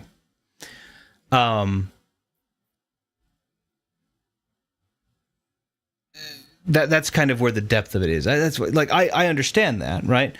It's an unnecessary wrong being done to a person, but it's also, we have to delve into your definition of murder. It's an unjust killing of an individual. All right, what is an unjust killing? Now, in the case of we defined those parameters a little bit when we talked about Charlie Kirk, because we talked about the lack of justice being done, that violence or killing was a response to words. And we believed that the weapon that one was wielding was not equal to the weapon that the other one was wielding, and the result that one was wielding with that weapon, or the damage being done with that weapon, couldn't reach the same level as the other person as quickly. So then now we have what effectively becomes the basis of a utilitarian's argument. But that is, in that one instance, that is transactive. If I switch if I swap the pieces around, and I say instead of Charlie Kirk, let's put Adolf Hitler there, which I'm not likening those two at all, by the way. I'm being illustrative. I don't think those two are anything alike at all. But let's put Adolf Hitler there. Then leave someone to shoot him in a public stage like that. Would then you still believe that the exact same actions that were conducted on this day of the murdering of Charlie Kirk were righteous? And there's a lot of weird digging that gets done. I probably do it wrong too, but come on. Well, there's one that's supposed to just fly by. You only get one shot, and it's actually well, you can actually. I almost died. You can actually die in this room. It can actually crush you into the. There it is. It can actually crush you into the side of the pipe there. But yeah, is that what makes it wrong? Is it the permanence? Is it strictly the permanence of it that makes murder wrong? Right? The fact that it can't be undone. Is it strictly that makes it wrong?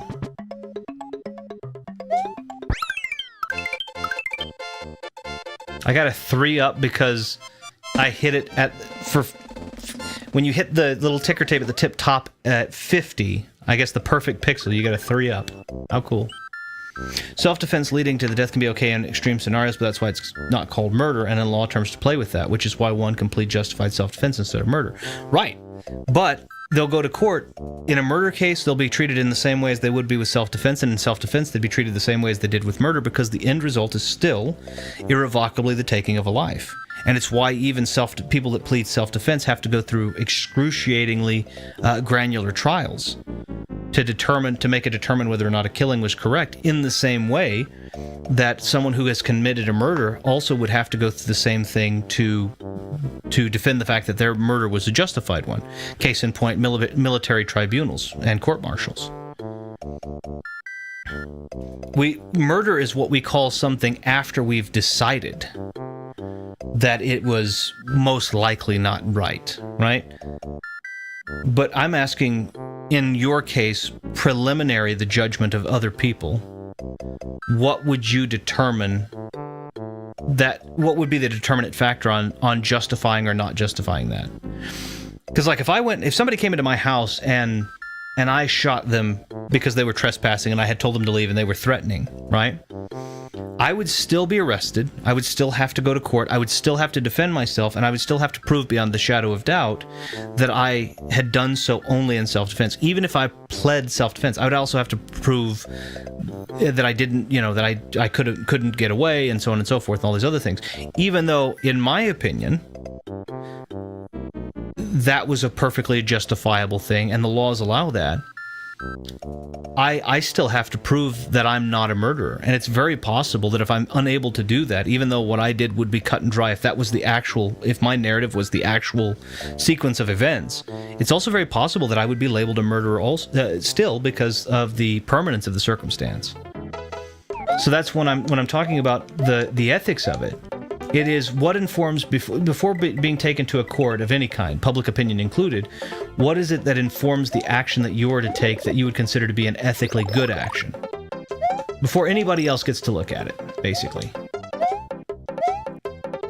And I think bad actions, a lot of times we jump to bad actions because they're quote-unquote easy to define, but I think they're not. I don't necessarily think they are that easy to define, and I think fairly inarguably a good action is a hard one to define, because altruism is not in and of itself strictly a good thing. We like to believe it is, but it isn't. That's why court systems are so rigorous. Context matters a lot, and I think it all should be taken in cases of why murder. Exactly. No, I don't disagree with you, but again, we're human, we err, and in a lot of instances, I would argue that our error isn't the exception. It is the rule. Our error is the rule in most of these cases. So we have a lot of these systems that are intended to try and basically put a label on what we've done, but it is very probable that our action in that moment was because what the court judges us to be isn't the basis of the ethic. The basis of the ethic is the action we took before anybody could judge us. If we take into consideration what other people's opinion of it are, even after evidence is substantiated or presented, we don't even say substantiated, then we have to base ourselves. Ethics are not themselves the action of being rated by other people. It's the action of taking what you believe to be the appropriate or good or right action, despite nobody really being there to see.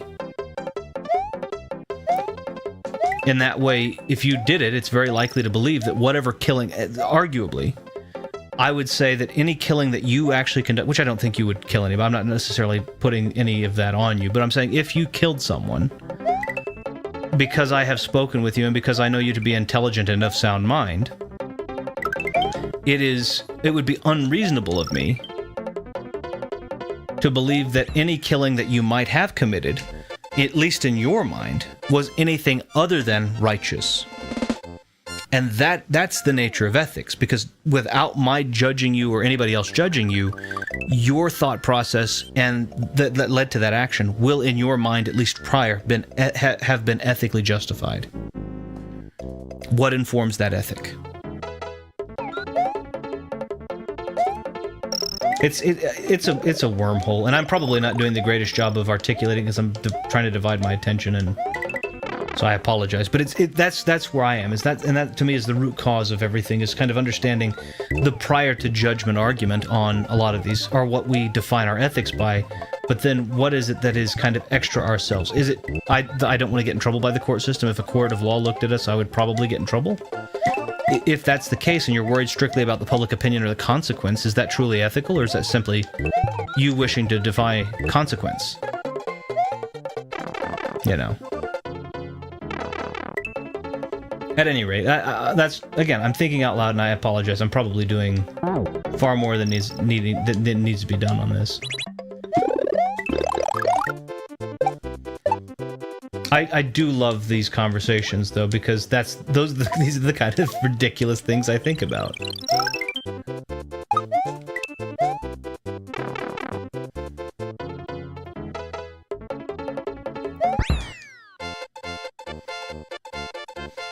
The things that I would find to be good and ethical are things.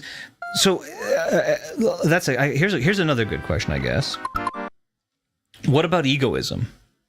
If we let's take it from the extreme, because obviously killing is an extreme, no matter what it is, whether it be military every day or self-defense once in a lifetime. What if we go into egoism? Is egoism ethical, or is it an unethical thing?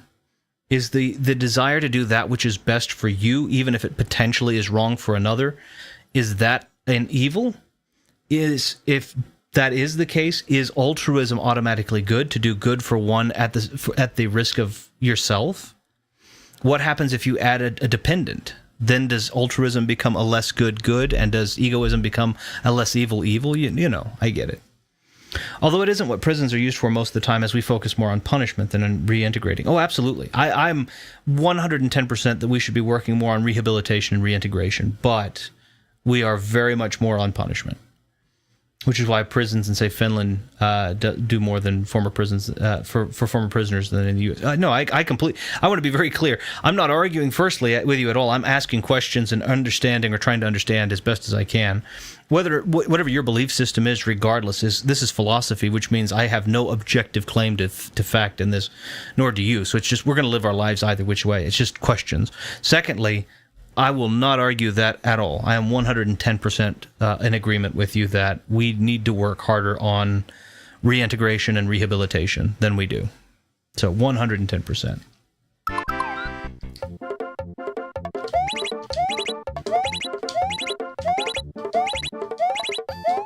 I missed it. There it is. You have to really pay attention.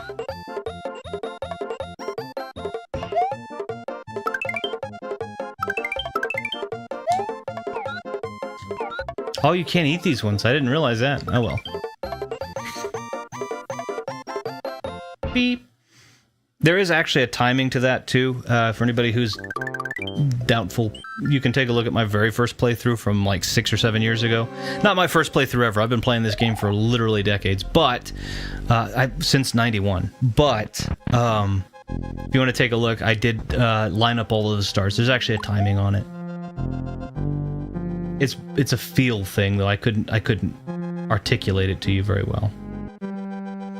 Yeah, these are the questions. These again, maybe I'm being silly, but these are the questions that I usually will have when we're talking about things like ethics, because I understand that when you're given a general ethics class, then what they're kind of doing is they're giving you the framework for basically what we societally accept to be a good thing, right? But in a lot of cases, there are questions philosophically that lead more deeply into what might need to, or what may inform what is good. And because of that, it's very difficult, I think, in a lot of cases to, for me at least, take an ethics. I mean, obviously, to take a test in an ethics class for me would be probably a death sentence, because I could write down what the professor had said. Obviously, I was a very copious note taker. I took I was very studious, but I also took very, very copious notes. I mean, pages and pages per session. Or I had a tape recorder, I guess, also. Which was... I love how wiggly he is.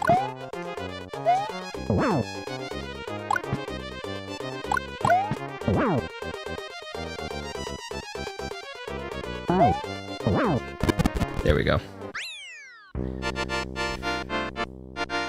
Yeah, I mean, I could write down what the professor told me. Okay, you know, I know that this phrase, you say this is the best outcome, essay style, this is... But in a lot of cases, when we're talking about ethics, I want to understand the framework which defines what is good and right and wrong beyond us. Again, talking about Kirk believed that the objective morality... He believed that morality was objective, and he believed that we had gotten it from God, his God specifically. And... there's no real evidence of that, so perfectly fair if you want to live in accordance with that. No problem whatsoever. But that's what informs yours. What about people that grow up in an area where that religion probably isn't as prominent, or it's frowned upon in some instances even? For example, some areas of the more extreme Middle East.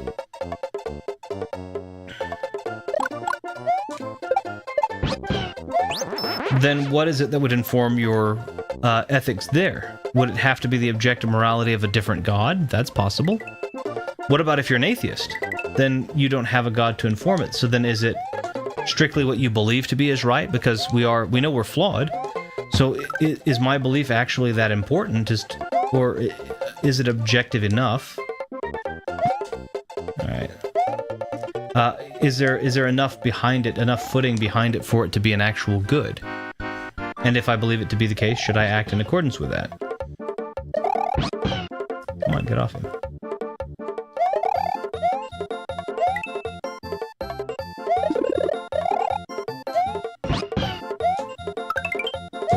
We'll just play it the difficult way. I believe if you flip them with the wing, you have a higher chance of them all coming out in the correct order, but I don't know that.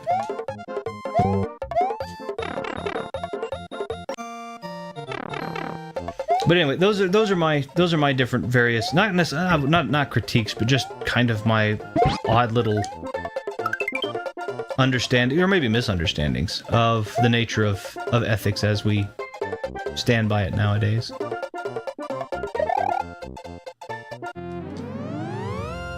I cannot explicitly define my belief system right now, but if I were to try, I would say that evils that are unnecessary should be treated as such, but there are necessary evils in some circumstances. And it's okay. You don't have to define it to me. I'm not trying to grill you on any of this. It's just a question in general. So no obligation. But if you say, like I said, when I'm thinking about evils, right? When you say something like evils, I'm sitting there going, well, what are evils? Because evils imply the bad. We're saying necessary evils, and then there's some things that are okay to be bad. Then is it really bad? You know, it's those kinds of questions. My beliefs are not influenced by any god. It's just been what I've been taught and what I've gathered over the years. Okay, fair enough. I mean, again, it's perfectly fair, and I'm not grilling you on any of this. It's the question that deepens, that goes deeper than philosophy, and it's one of the reasons that it's one of the arguments I think a lot of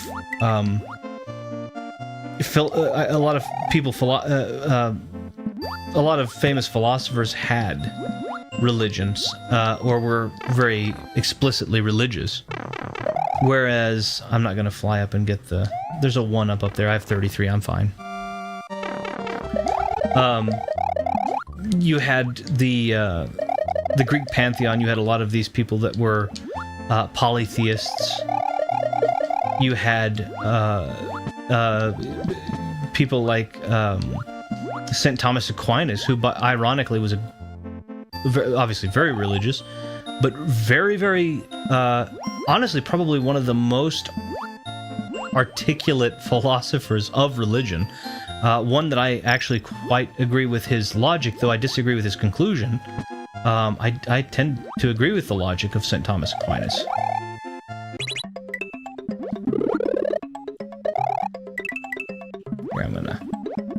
There we go.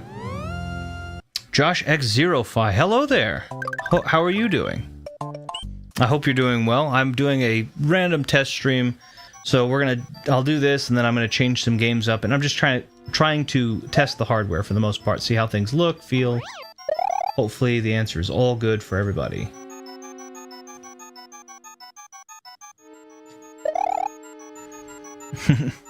How have you been, though?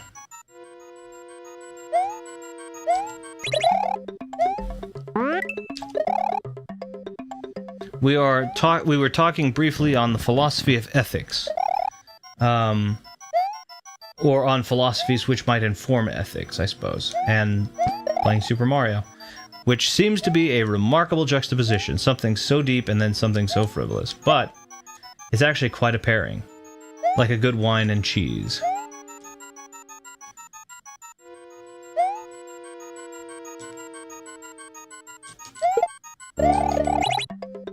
Boop.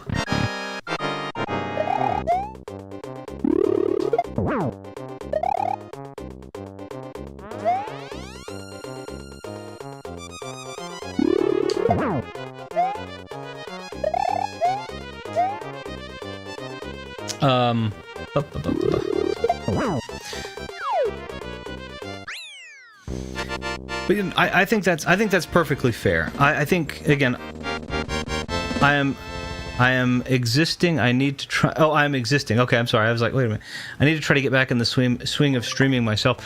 I just barely was able to get back into it because of rebuilding my system and reorganizing everything. And I gotta say, it's so refreshing when your stuff finally seems to work like it's meant to. And again, when your computer isn't using 30% of its CPU anymore, it's just using friggin' 3% or 4%. Philosophy is hard to define, I think, mainly because a majority of influential belief systems were made before English got its start. So many things can either be lost in translation or outdated. Well, I don't disagree with that, but some of the greatest philosophies were written in German, and we do still have the original German contexts and Germanic languages therein, right? I agree with you in terms of a philosophical term like Schadenfreude, which is, I actually spoke with a lovely German woman the other day, Thursday, excuse me, named Christine. Fantastic woman, very, very fun to talk with. And we were talking about the utility of the German language, and we did talk about the wonderful utility of the word Schadenfreude, because of how much it actually defines, where in English the closest we can get is the word sadism.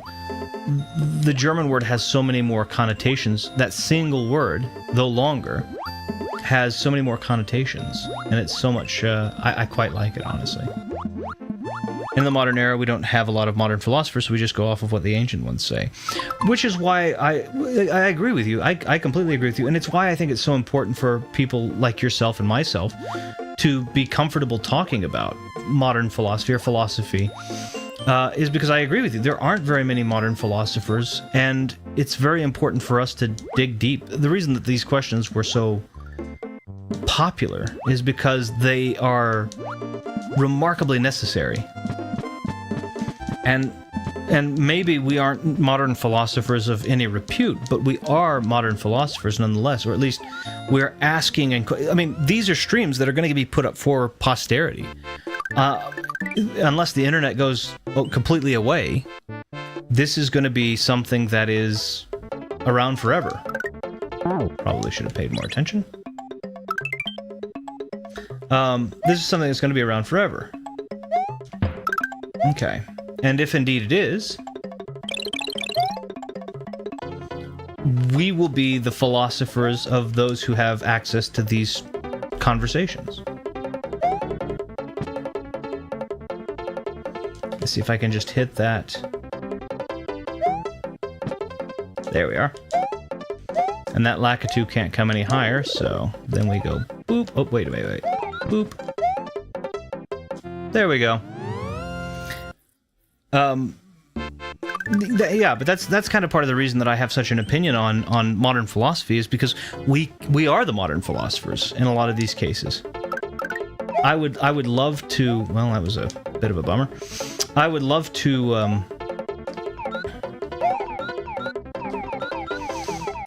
I would love to be a reference for somebody else who asks, questions and then they come and say, "Oh, well, I disagree with your philosophy." All right, wonderful. That's great. We still have philosophy there. We are the modern philosophers. Critical thinkers nowadays are modern philosophers, as much as sad as that seems to say. I needed to pay more attention. Well, okay, fine. It can still be done, it's just going to be very difficult now.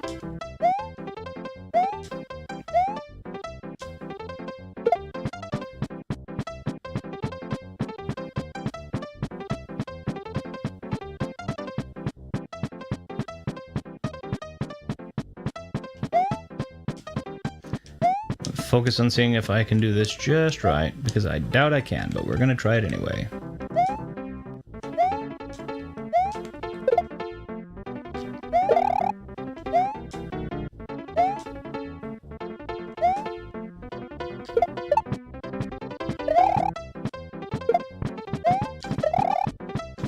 Okay, 1 second.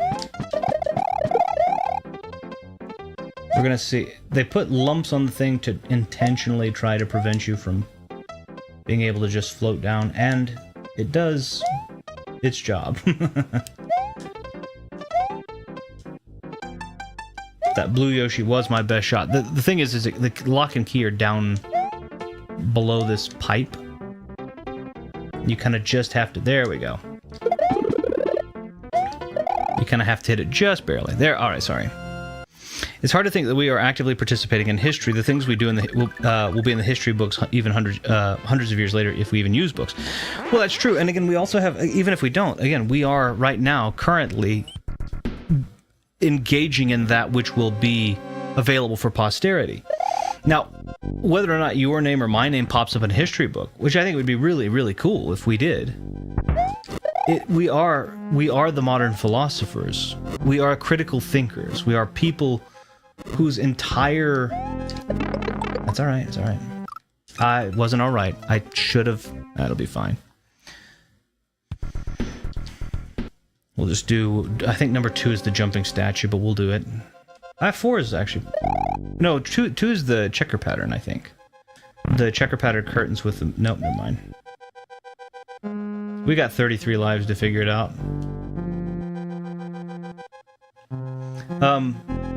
But the thing about it is that critical thinking has almost become philosophical. It's almost become, just to think critically, has almost become a philosopher's tool. And I think we should be focused on doing exactly that. What we're doing now, talking, having open dialogues, asking about things like what informs our ethics, what informs our moral codes, why, going deeper into, is the answer just I feel that way? If it is, sure, that's fine. But does that give us the right to think that that should be imposed upon somebody else then? Right? Can we make that a law? For example, if it's something that we just feel like. Or does it have to have utility? If so, how much utility? What utility?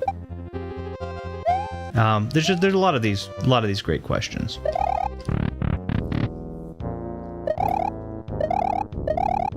I'm gonna hide behind this. Nah, I'm just teasing.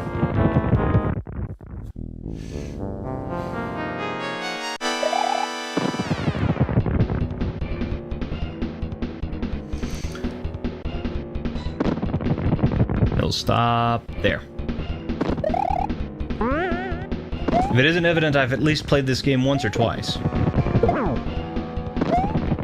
I have actually played this game for nearly 35 years. I love this game. It is not perfect, but it is one of the most close... It is one of the closest to perfect, I think, that a game can be. As far as platformers go, this may be the perfect platformer. Mushroom. Now he gets angry and he goes in straight pattern and he throws bowling balls. Not really, they don't have holes for the finger, but something kind of similar. Boom. And then it'll roll the direction you are, you just jump between it and him. Boop-a-doo. How many people, I'm so curious, how many people have not played this absolute gem of a game? And then he'll freeze right about here. And he'll give me some more Mecha Koopas, and they are harder to get him with because he's directly over you this time. Whoops. Come on, Mario.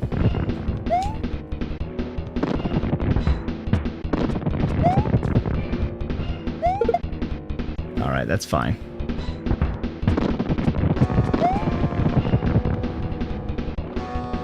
I gotta say, the computer seems to be doing what it's supposed to be doing, so...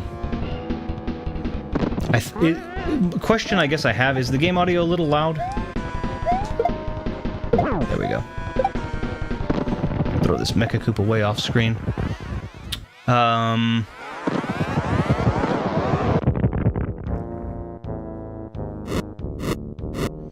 Philosophy itself cannot be made into law, but if there is any different aspects of it that are there are many different aspects of it that are very influential to modern society, but all of an individual's beliefs shouldn't be made universal. But a philosophy doesn't necessarily mean individualistic, yes? I mean, that's the whole reason we have the Republic of Plato, is that it was not just an individual, it was an individual, or for example, the Symposium by Plato, which was a treatise effectively on love, as would have appealed to the god Eros. And yet, it wasn't just him. It was taking place in a symposium, which is a drinking event, basically, a banquet with drinks, and was therefore the belief systems of the people of the time, not just Plato.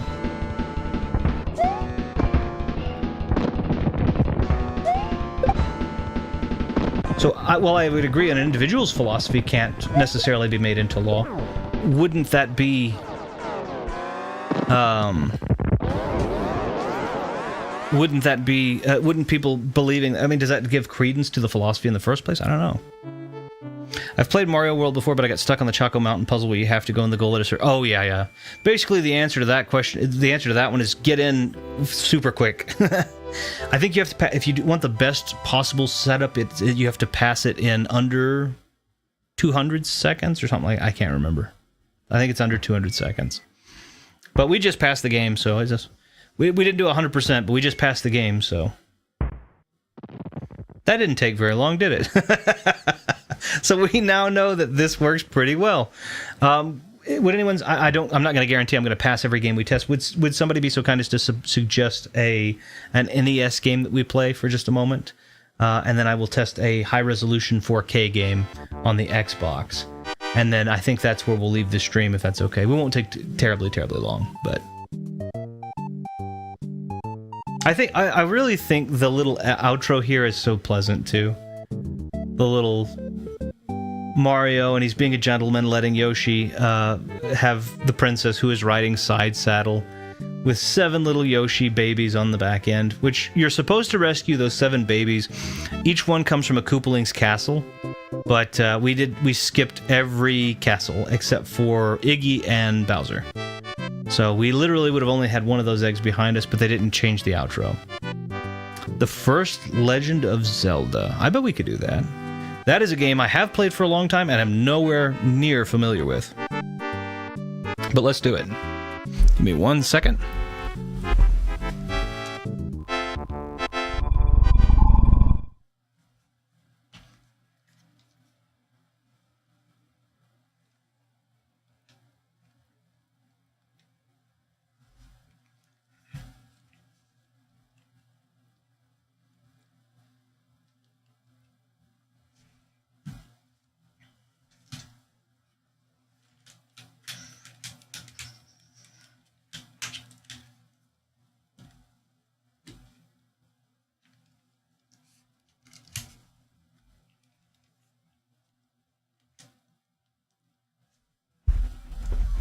Gotta switch stuff out real quick.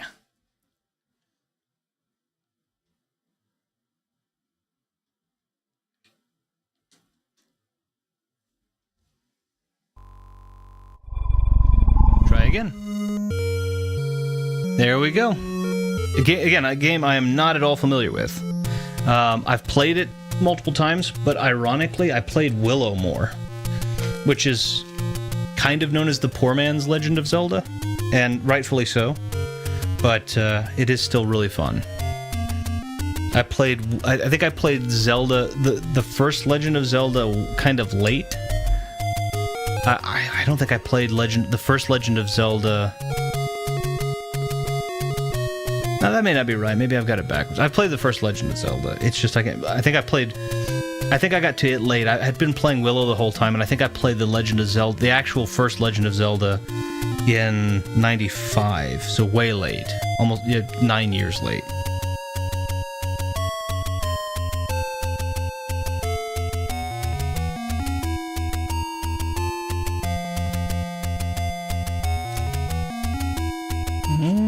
I don't see any, like... I'm looking at, like, the... I kind of want to switch. I have this. It's got this YouTube Studio thing. I kind of want to get rid of that, and then do. Can I get my? Guitar scripts website. I'm looking for my. Is that the one? Stats? Well, it didn't populate anything, did it? No.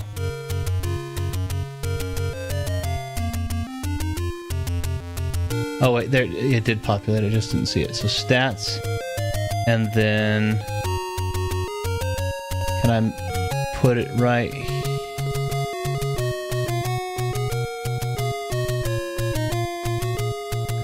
Okay, sorry, I'm moving the stat menu.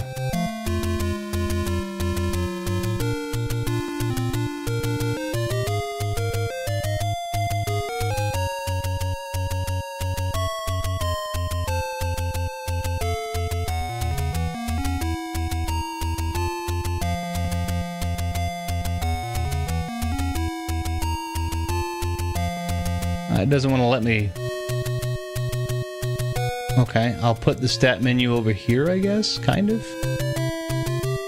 But we're not, yeah, I just want to see if I'm missing skipping a bunch of frames or anything like that. It doesn't look like it. It looks like out of the nearly 640,000 frames we have, we've skipped 31, which is perfectly within an acceptable range. All right, all right.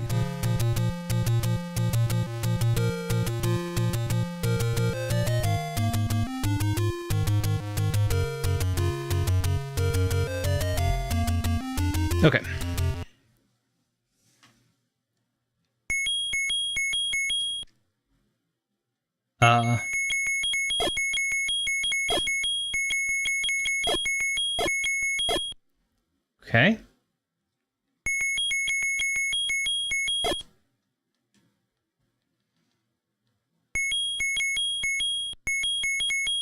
Okay.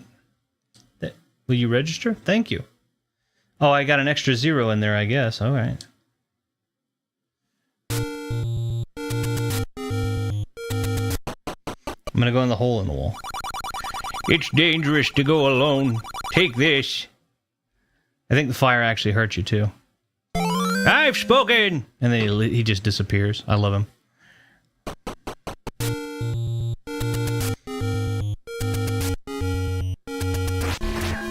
All right.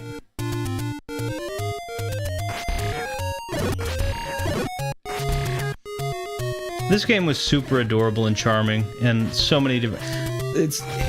I don't know. I think the NES is just a charming system, but like seeing graphics like this. Come on. Come on. I think these are Tektites. Come on. Ooh, I'll just get out of the way.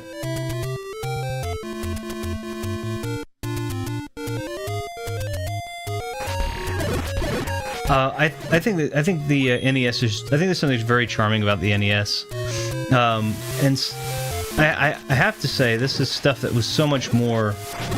Away, sandworm. Away, sandworm.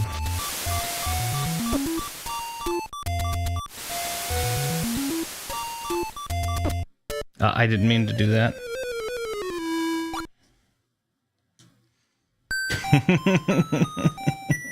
God dang it. Okay, let's just try again. We'll just run through. I just want to get bombs. There we go. But you can actually see, like, when you this is the thing that's super cool when you're younger versus when you're looking at things with a technical eye. Obviously, I can see that all of these rock textures are tiled, but I can see that the rock textures are tiled, but at the same time, when you're a kid, you really do, or younger in general, I suppose, you kind of look at things and say, you know, oh, well, this is the world, like I am in that world, basically. Run alongside before that, yeah. Shouldn't there? I can't. I couldn't get there quickly enough. I needed to go up.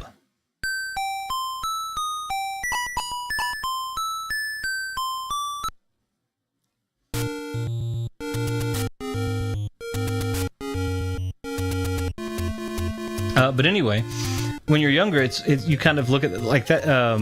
That is just kind of the world, and so like now I'm looking at this and it's tiled and all of that. I don't know. This wasn't really the game for me. That was the I'm this little kid going that was Pitfall. But with Pitfall, even with Pitfall Harry, who was fewer pixels than green eyebrowed Link here, it was like, wow, this is super cool. You had to, I've got to jump on the alligator faces and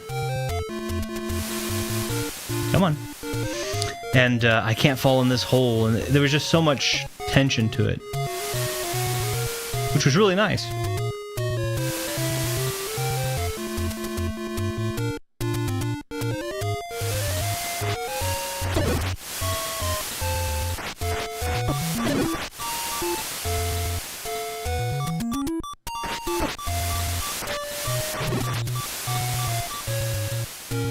This is where I needed to go.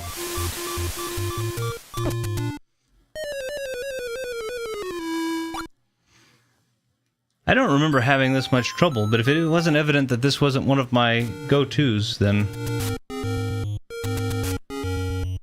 Not that it shouldn't be. It's a great game. It's just me.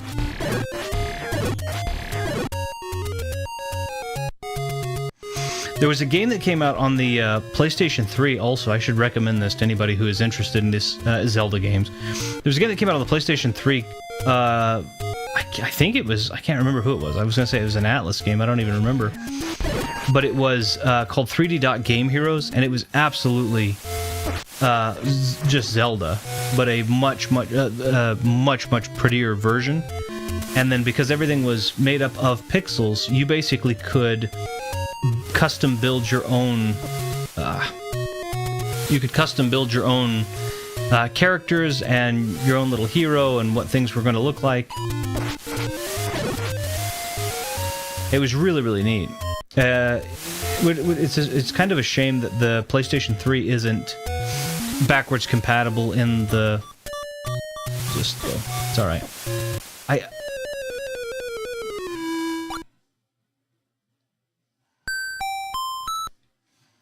I just want to go in that cave. That's all I want.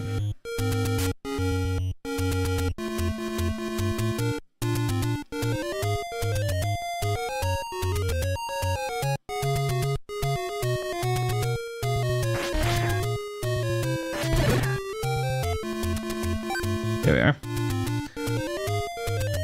But the thing about the 3D Dot Game Heroes is the sword you have is ginormous.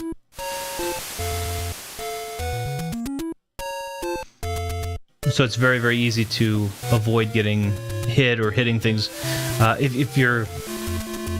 And it's really satisfying also to see everything kind of that you hit discorporate, because it will turn into little pixels.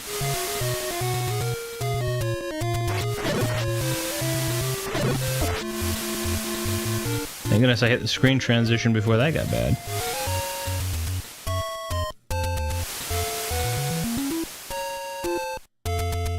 Okay, there was a little lag there, but that was actually the system. Oh, bombs are 20. I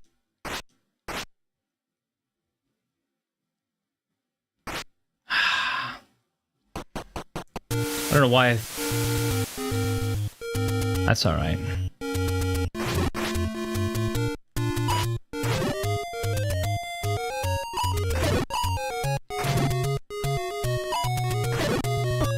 Oops.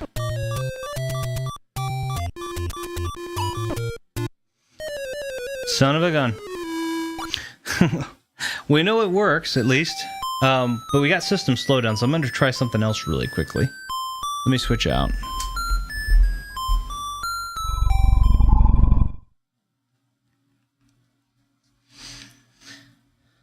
Dun, dun, dun, dun. And I'm not gonna switch it to something else I'm good at. I'm just gonna switch it to something else to see if I get slowdown, because I did get slowdown there for a second for some reason. What do I believe to be an underrated game? That is really hard, though. I know exactly what it is.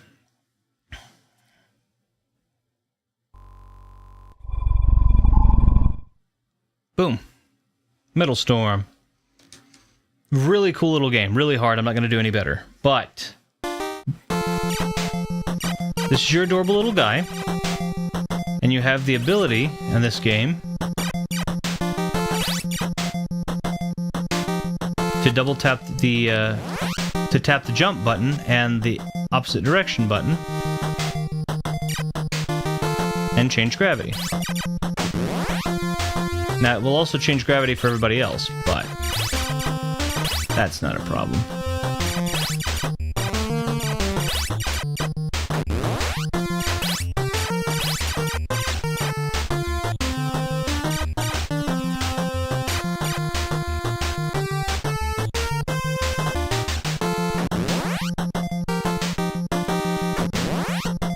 See, how neat is this little game? Isn't this adorable?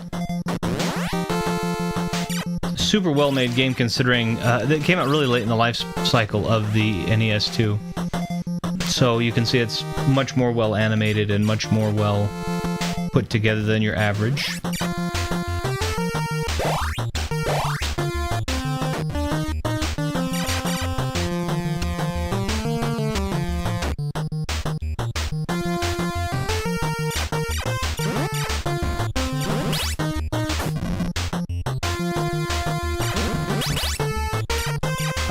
Okay. I can't get hit again or otherwise I'm in trouble. I also love the little pitter-pats of your guy's foot. Little... I got hit. And then look at how cool the little animation, the explosion animation is.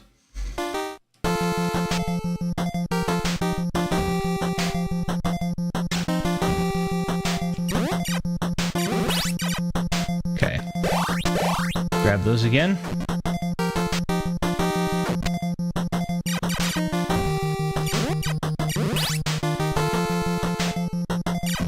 I don't know how much this game goes for now. I know the original cartridge that I had picked up was...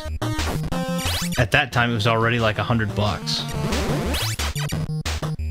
So, this is one of those that's kind of a cool hidden gem, but if you're not a collector for the library of game continuity, as I seem to be, may not be... It's worth playing. I would say it's definitely worth playing, but it may not be worth...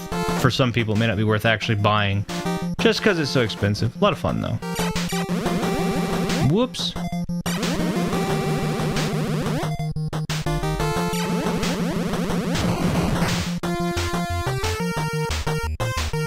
Let's see, look at my little pitter-pats. P for my power-up. A for my armor. A boss fight. Very Metal Gear Solid style.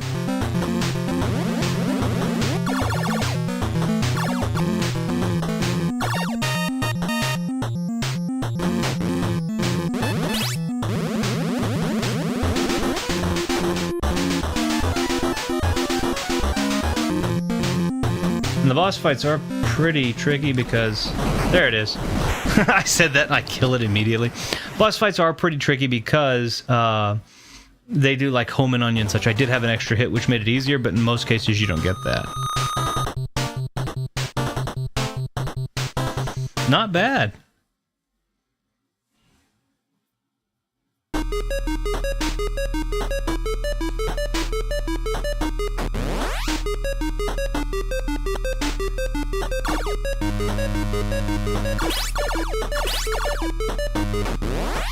And you can already see where this is going. This level's kind of a circle.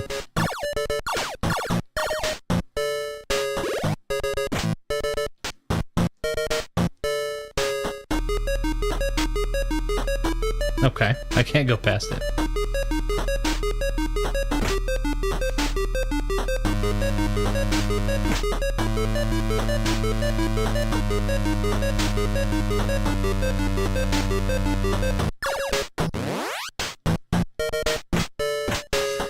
As soon as you hit the ground in those areas, you have to... Okay. Okay.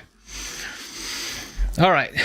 So we've tested the NES. I'm going to go ahead and test an HD one. You notice we have a little bit of a bar on it because it doesn't seem like it's the same output resolution, but still.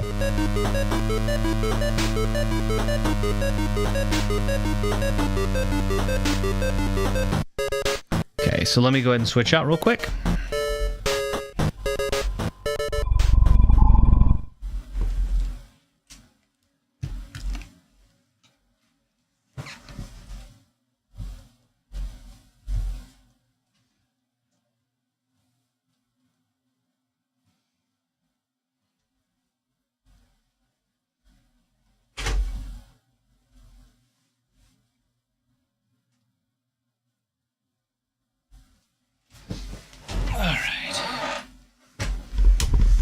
All right, we'll test another, and then I think we will call it. But what to test? Let me move this microphone down a little bit so I can be back a little farther. Oh, it doesn't make a difference. It's in that position in there. Oh, well, maybe it does. Hold on.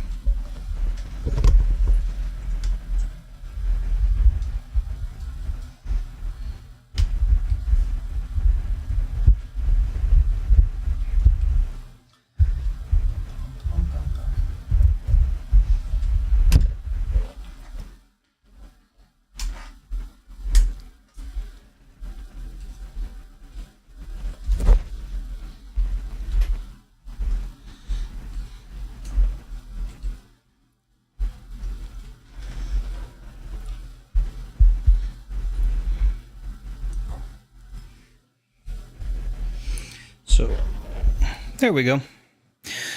So for anybody interested in games I'm not good at, Legend of Zelda. For anybody interested in games I'm pretty good at, Super Mario World. I will work to be better at Legend of Zelda, though. It's just, it wasn't one of the games that I jumped immediately to. I did jump to more to like Willow than I did to the other. It doesn't mean I'm good at Willow either, but it's like, eh. Let's do...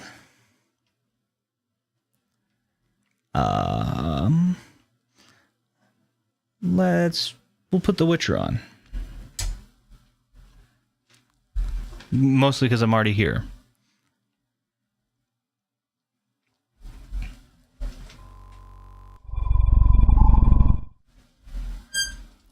Sorry about the squeaking. That is the arm of the microphone arm, which has been a really good microphone arm, but it's squeaky. We'll see what 4K looks like.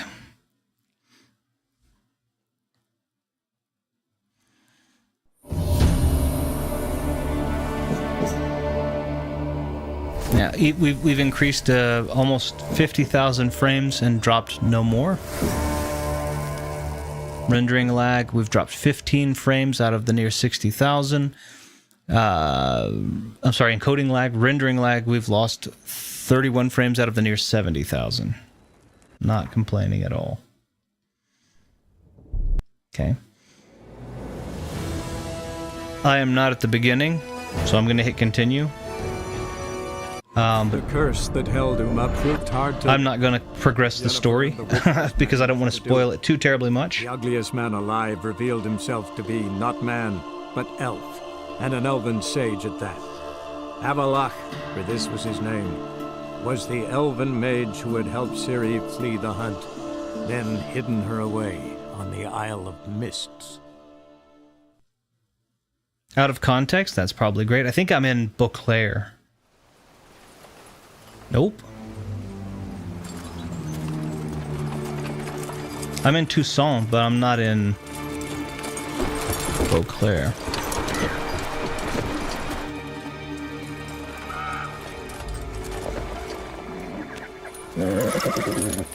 Relax. Now we wait.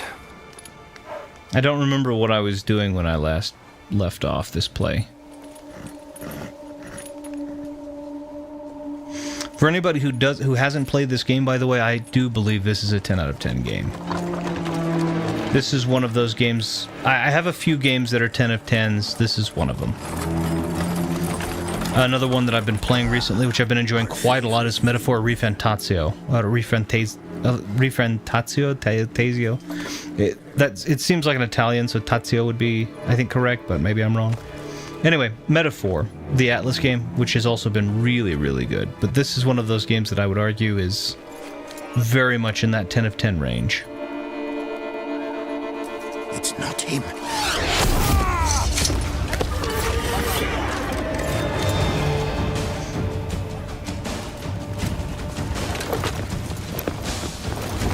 Okay, I'm probably gonna suck because I don't know what the heck I'm doing and I haven't played this in a minute. Understood. Okay, so we have I don't know what I'm I've passed this game multiple times and then I go into this and immediately get killed. There are some archers though is what happened, so I don't know what difficulty I'm on either, so it doesn't matter. I'll make it through. I just need to get reacclimated. We will not watch that again. It's not necessary. Alright, swallow it is. And I'm gonna hit the archers first. Firstly because they cannot do much at close range until they pull their sword or axe. If you're asked whether spontaneously combusting, I believe it's an enchantment I have on the sword. I believe. Oh, really? And he was making a rude gesture to mock me. Oh, is Igni on? I don't know if I had... No, Igni's not. Hold on. Igni.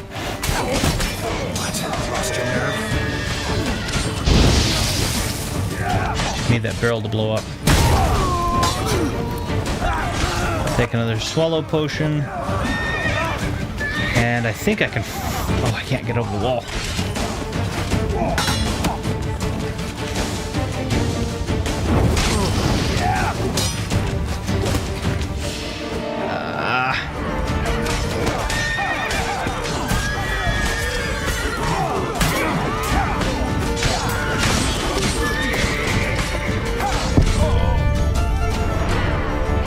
I need to get my I have a couple of things that'll prevent me from dying, so I need to pay more attention to them. One is if I have my adrenaline higher. If I can get my adrenaline up, then I get a second life bar automatically. But you don't do that unless you chain together hits. Another one is obviously the swallow potion I had. So, and then the other thing is, so I need to be on Igni.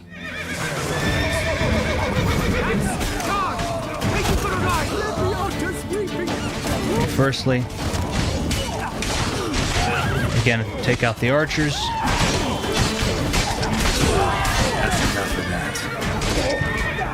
I also have a thing called Melt Armor, if I remember correctly. Again, I haven't played this in a little bit, so we're just going to flash fire, but if I can put the Melt Armor on, that should help me quite a bit.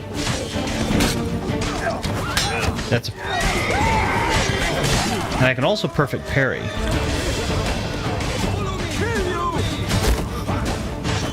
Which I've not been doing. That red bar below is actually my adrenaline, so that's why I get another health bar right there. But whatever hit he just did was crazy effective.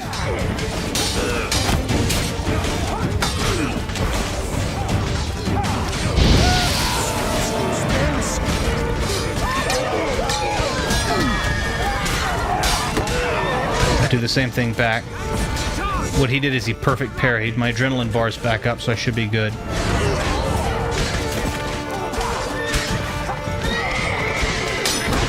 Perfect parry.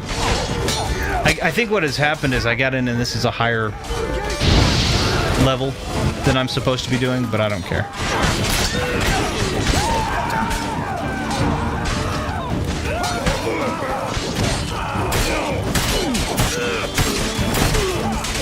Yep.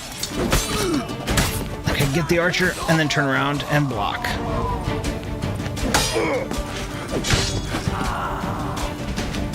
Okay. Guy had a heart attack while we were fighting, I guess.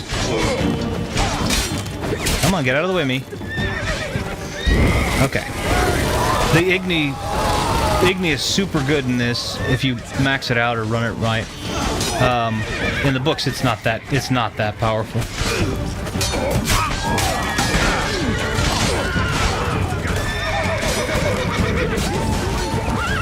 My adrenaline's low. Your adrenaline automatically lowers after time. So I don't have enough of it to give me another life bar, I don't think, if I don't pay more attention.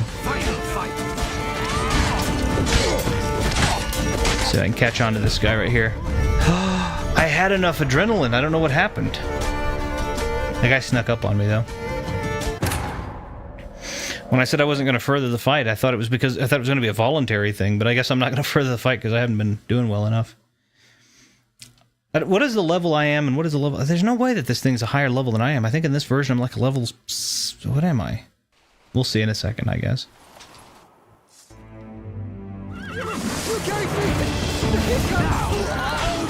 I need to start making sure I'm hitting the barrels also with Igni. Hold on. I'm trying to pause it.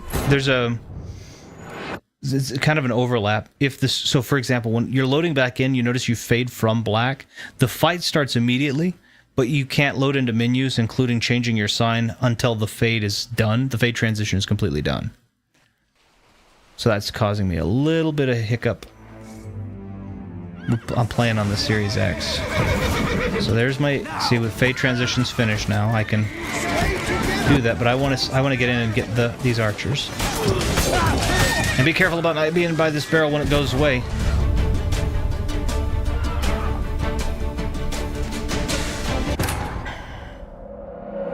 You can tell I haven't been playing video games in general, I guess, in some time. We lost 741 frames due to encoding lag. Still not terrible. That's still only 0.01%, but...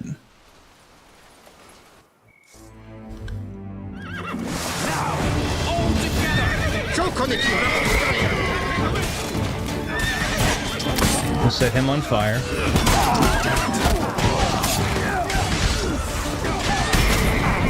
I didn't have the right sign.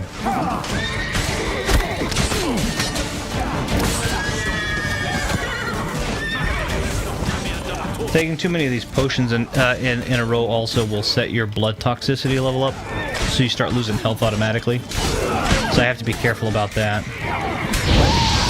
Okay, did I catch the barrel? I got the barrel. That's going to take those guys.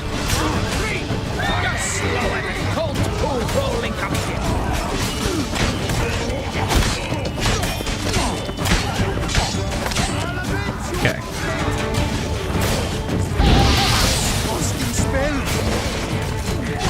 I accidentally chopped that guy in half.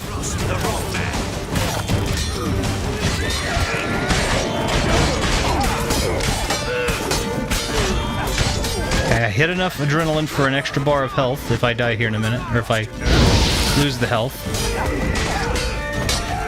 These big guys are terrible. Oh, and my swords are broken too.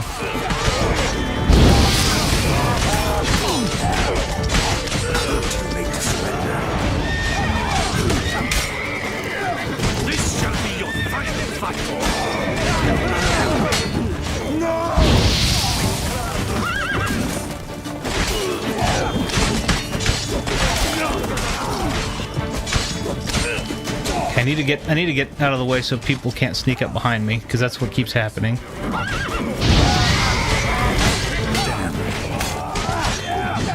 Fun fact about more medieval weaponry or style weaponry. This is not medieval, by the way. This is like I think the year's 1291. Pole arms are one of the most effective and well used. Which are these axes on these big arms? One of the best weapons in terms of being able to just take about anybody. There's somebody else? Okay, finally. Sorry about that. I knew I was going to die once or twice, but... Signal. That was the plan, but... Great shot. Good thing you reacted. Can't say how that would have ended otherwise. At your service. It was a good fight. We managed to capture one of the scoundrels. Let's ask him a few questions.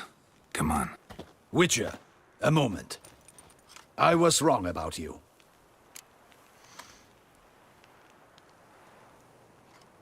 Well, had no reason to trust me, and I didn't do much to change that. True. You are not the most endearing of men. Okay, at least he's I honest. see the effort you put forth. And I appreciate it. Let us go to her grace. She awaits nearby.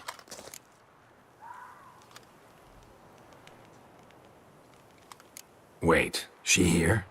I hope you did not think I would leave this to you alone, especially when every hour could prove essential. This prisoner of yours, bring him to me.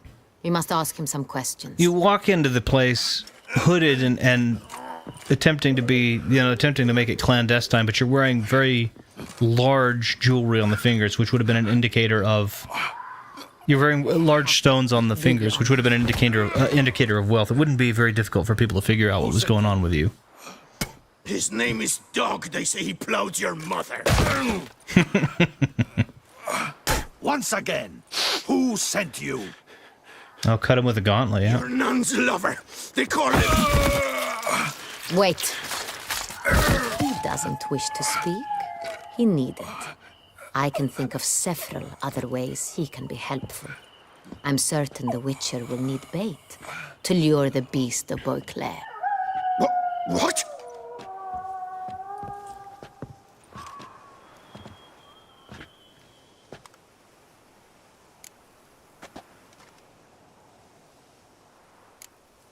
Sure can. Fresh out. In that case, he is all yours. Captain, have your men... I'm not doing any sort of like min-maxing either, too. So what I wear is kind of it's what works out well or what I like the look of. In this case, the studded armor is provided they catch the reason I'm wearing the studded armor is because it has the circular medallion. No. It's the only and it's upgraded the only ones that have the circular medallion, Save your strength. Got a long night ahead of you. which I think is cool because that's what the book says. Dog! Barrels. To the circular medallion down below. Don't know. Captain, need that rope after all. I truly don't know. Hornet's the leader, only he ever knew where to go. But he lies over there, dead. That one. The first barrel went to a warehouse at the port. But where this one was bound, I don't know. I speak true. You must believe me. Okay. Who hired you? The wolf mask is also just aesthetic. It does nothing. Ought to be worried about... But I like this. See, I like the circular. I actually have a circular medallion like that. It's actually made of silver. Spit it out. And then I do actually have the wolf's head medallion, which is made of silver, but mine is coated in rhodium with garnet eyes. I've never So I have worn a Witcher's medallion his caper. for a long time, for a very long time. I've been a fan of The Witcher since The Witcher came to the Witcher books came to English. For anybody who's not familiar, these originally are Throw him Polish. in detention. He shall await Andrzej his trial. Sapkowski is a Polish author. He's basically Captain, we ride to town. to Poland what J.R.R. Tolkien is to the English language, I guess, to England and America by extension. Yes, Your Grace. I'll report to the palace as soon as I learn anything. But I actually, and I've read the Lord of the Rings. As a matter of fact, I have the Lord of the Rings here behind me on my Witcher and I bookshelf, will await you at the guard. and I love the Lord of the Rings. I have to argue, I like The Witcher more though. I do think The Witcher is a more solid overall, although the Lord of the Rings is no slouch. So I probably have just made a lot of people angry. But I have a really nice. I'll pull it right here. This really nice leather bound. It's kind of a suede leather Lord of the Rings compendium. It's got stains on it because I have had this book for some time. But it's all of the Lord of the Rings novels, not The Hobbit, but the 3 Lord of the Rings novels with appendix. And it's beautiful, beautiful book, and I love it. It was given to me as a gift a long time ago. So, Yeah, long time ago. But it's really good. But I do still argue that The Witcher is a better fantasy. I think it's a better fantasy novel. I'm going to slip it right back in here between my book of poetry and my book of Bullfinch's mythology. There we go. Cool. I think this will do. This was a pretty good test. So here's what I was looking to test. First I got to talk with you guys, which was the best. But secondly, I was able to test Super Nintendo, which traditionally kept a 60 FPS frame rate. Super Mario World was a wonderful suggestion because it did too. We got to keep a 60 FPS frame rate. We tried a couple of NES games, which were basically just kind of see how those looked and maintained. Some of those did not maintain, I don't think, 60 FPS. I think some of those were 30. And then we also tried The Witcher because we wanted to try something that was going to actually be in 4K with attempting 60 FPS. So 4K, 60 FPS was kind of going to be the stress test. And that's kind of where we are here. I mean, this seems to be moving perfectly 1-to-1, in all honesty, with everything that I can see. Now, the colors look to be a little washed out. I'll work on that in terms of the broadcast. My colors seem to look really good. Your colors, the colors you guys are getting, don't look as well to me. So, but otherwise, I think this looks really, really well. Let me go ahead and move us over and get some music.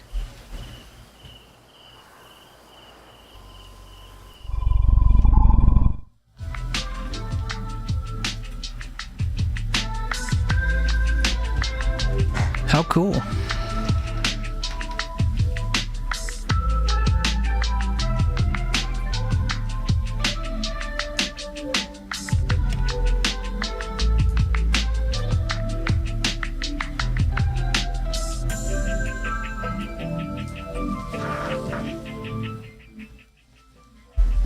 How neat. I gotta say, I think we may be back in business for the most part. Now, again, next time I'm going to be trying a couple of other games and other systems. I'll be trying like the Nintendo 64. I'll be trying probably the GameCube. I'll probably be trying the Sega Saturn and PS1, PS2, that kind of stuff. Which means we'll probably run through games more quickly and just randomly test those all out, see if those work out.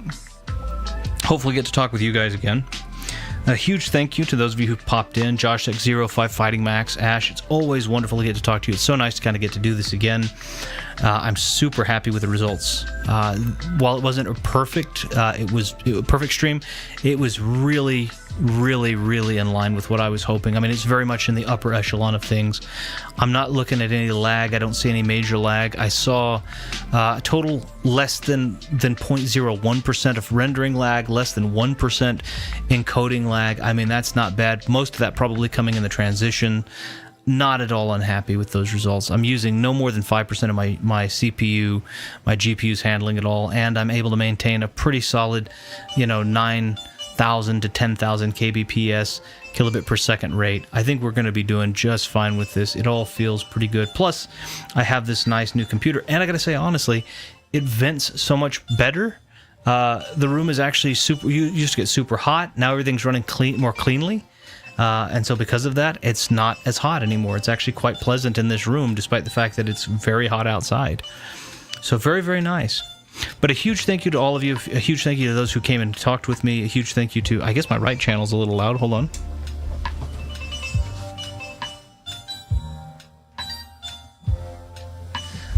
There we go. A huge thank you to all of those, all of you who have come in and taken a look at this. A huge thank you to all of you who watch this after the fact, and hopefully you'll get to come in and we get to talk next time. But it was a great pleasure. I hope you will all have a wonderful rest of your day, a wonderful rest of your weekend, and we will talk to you again soon. Bye bye.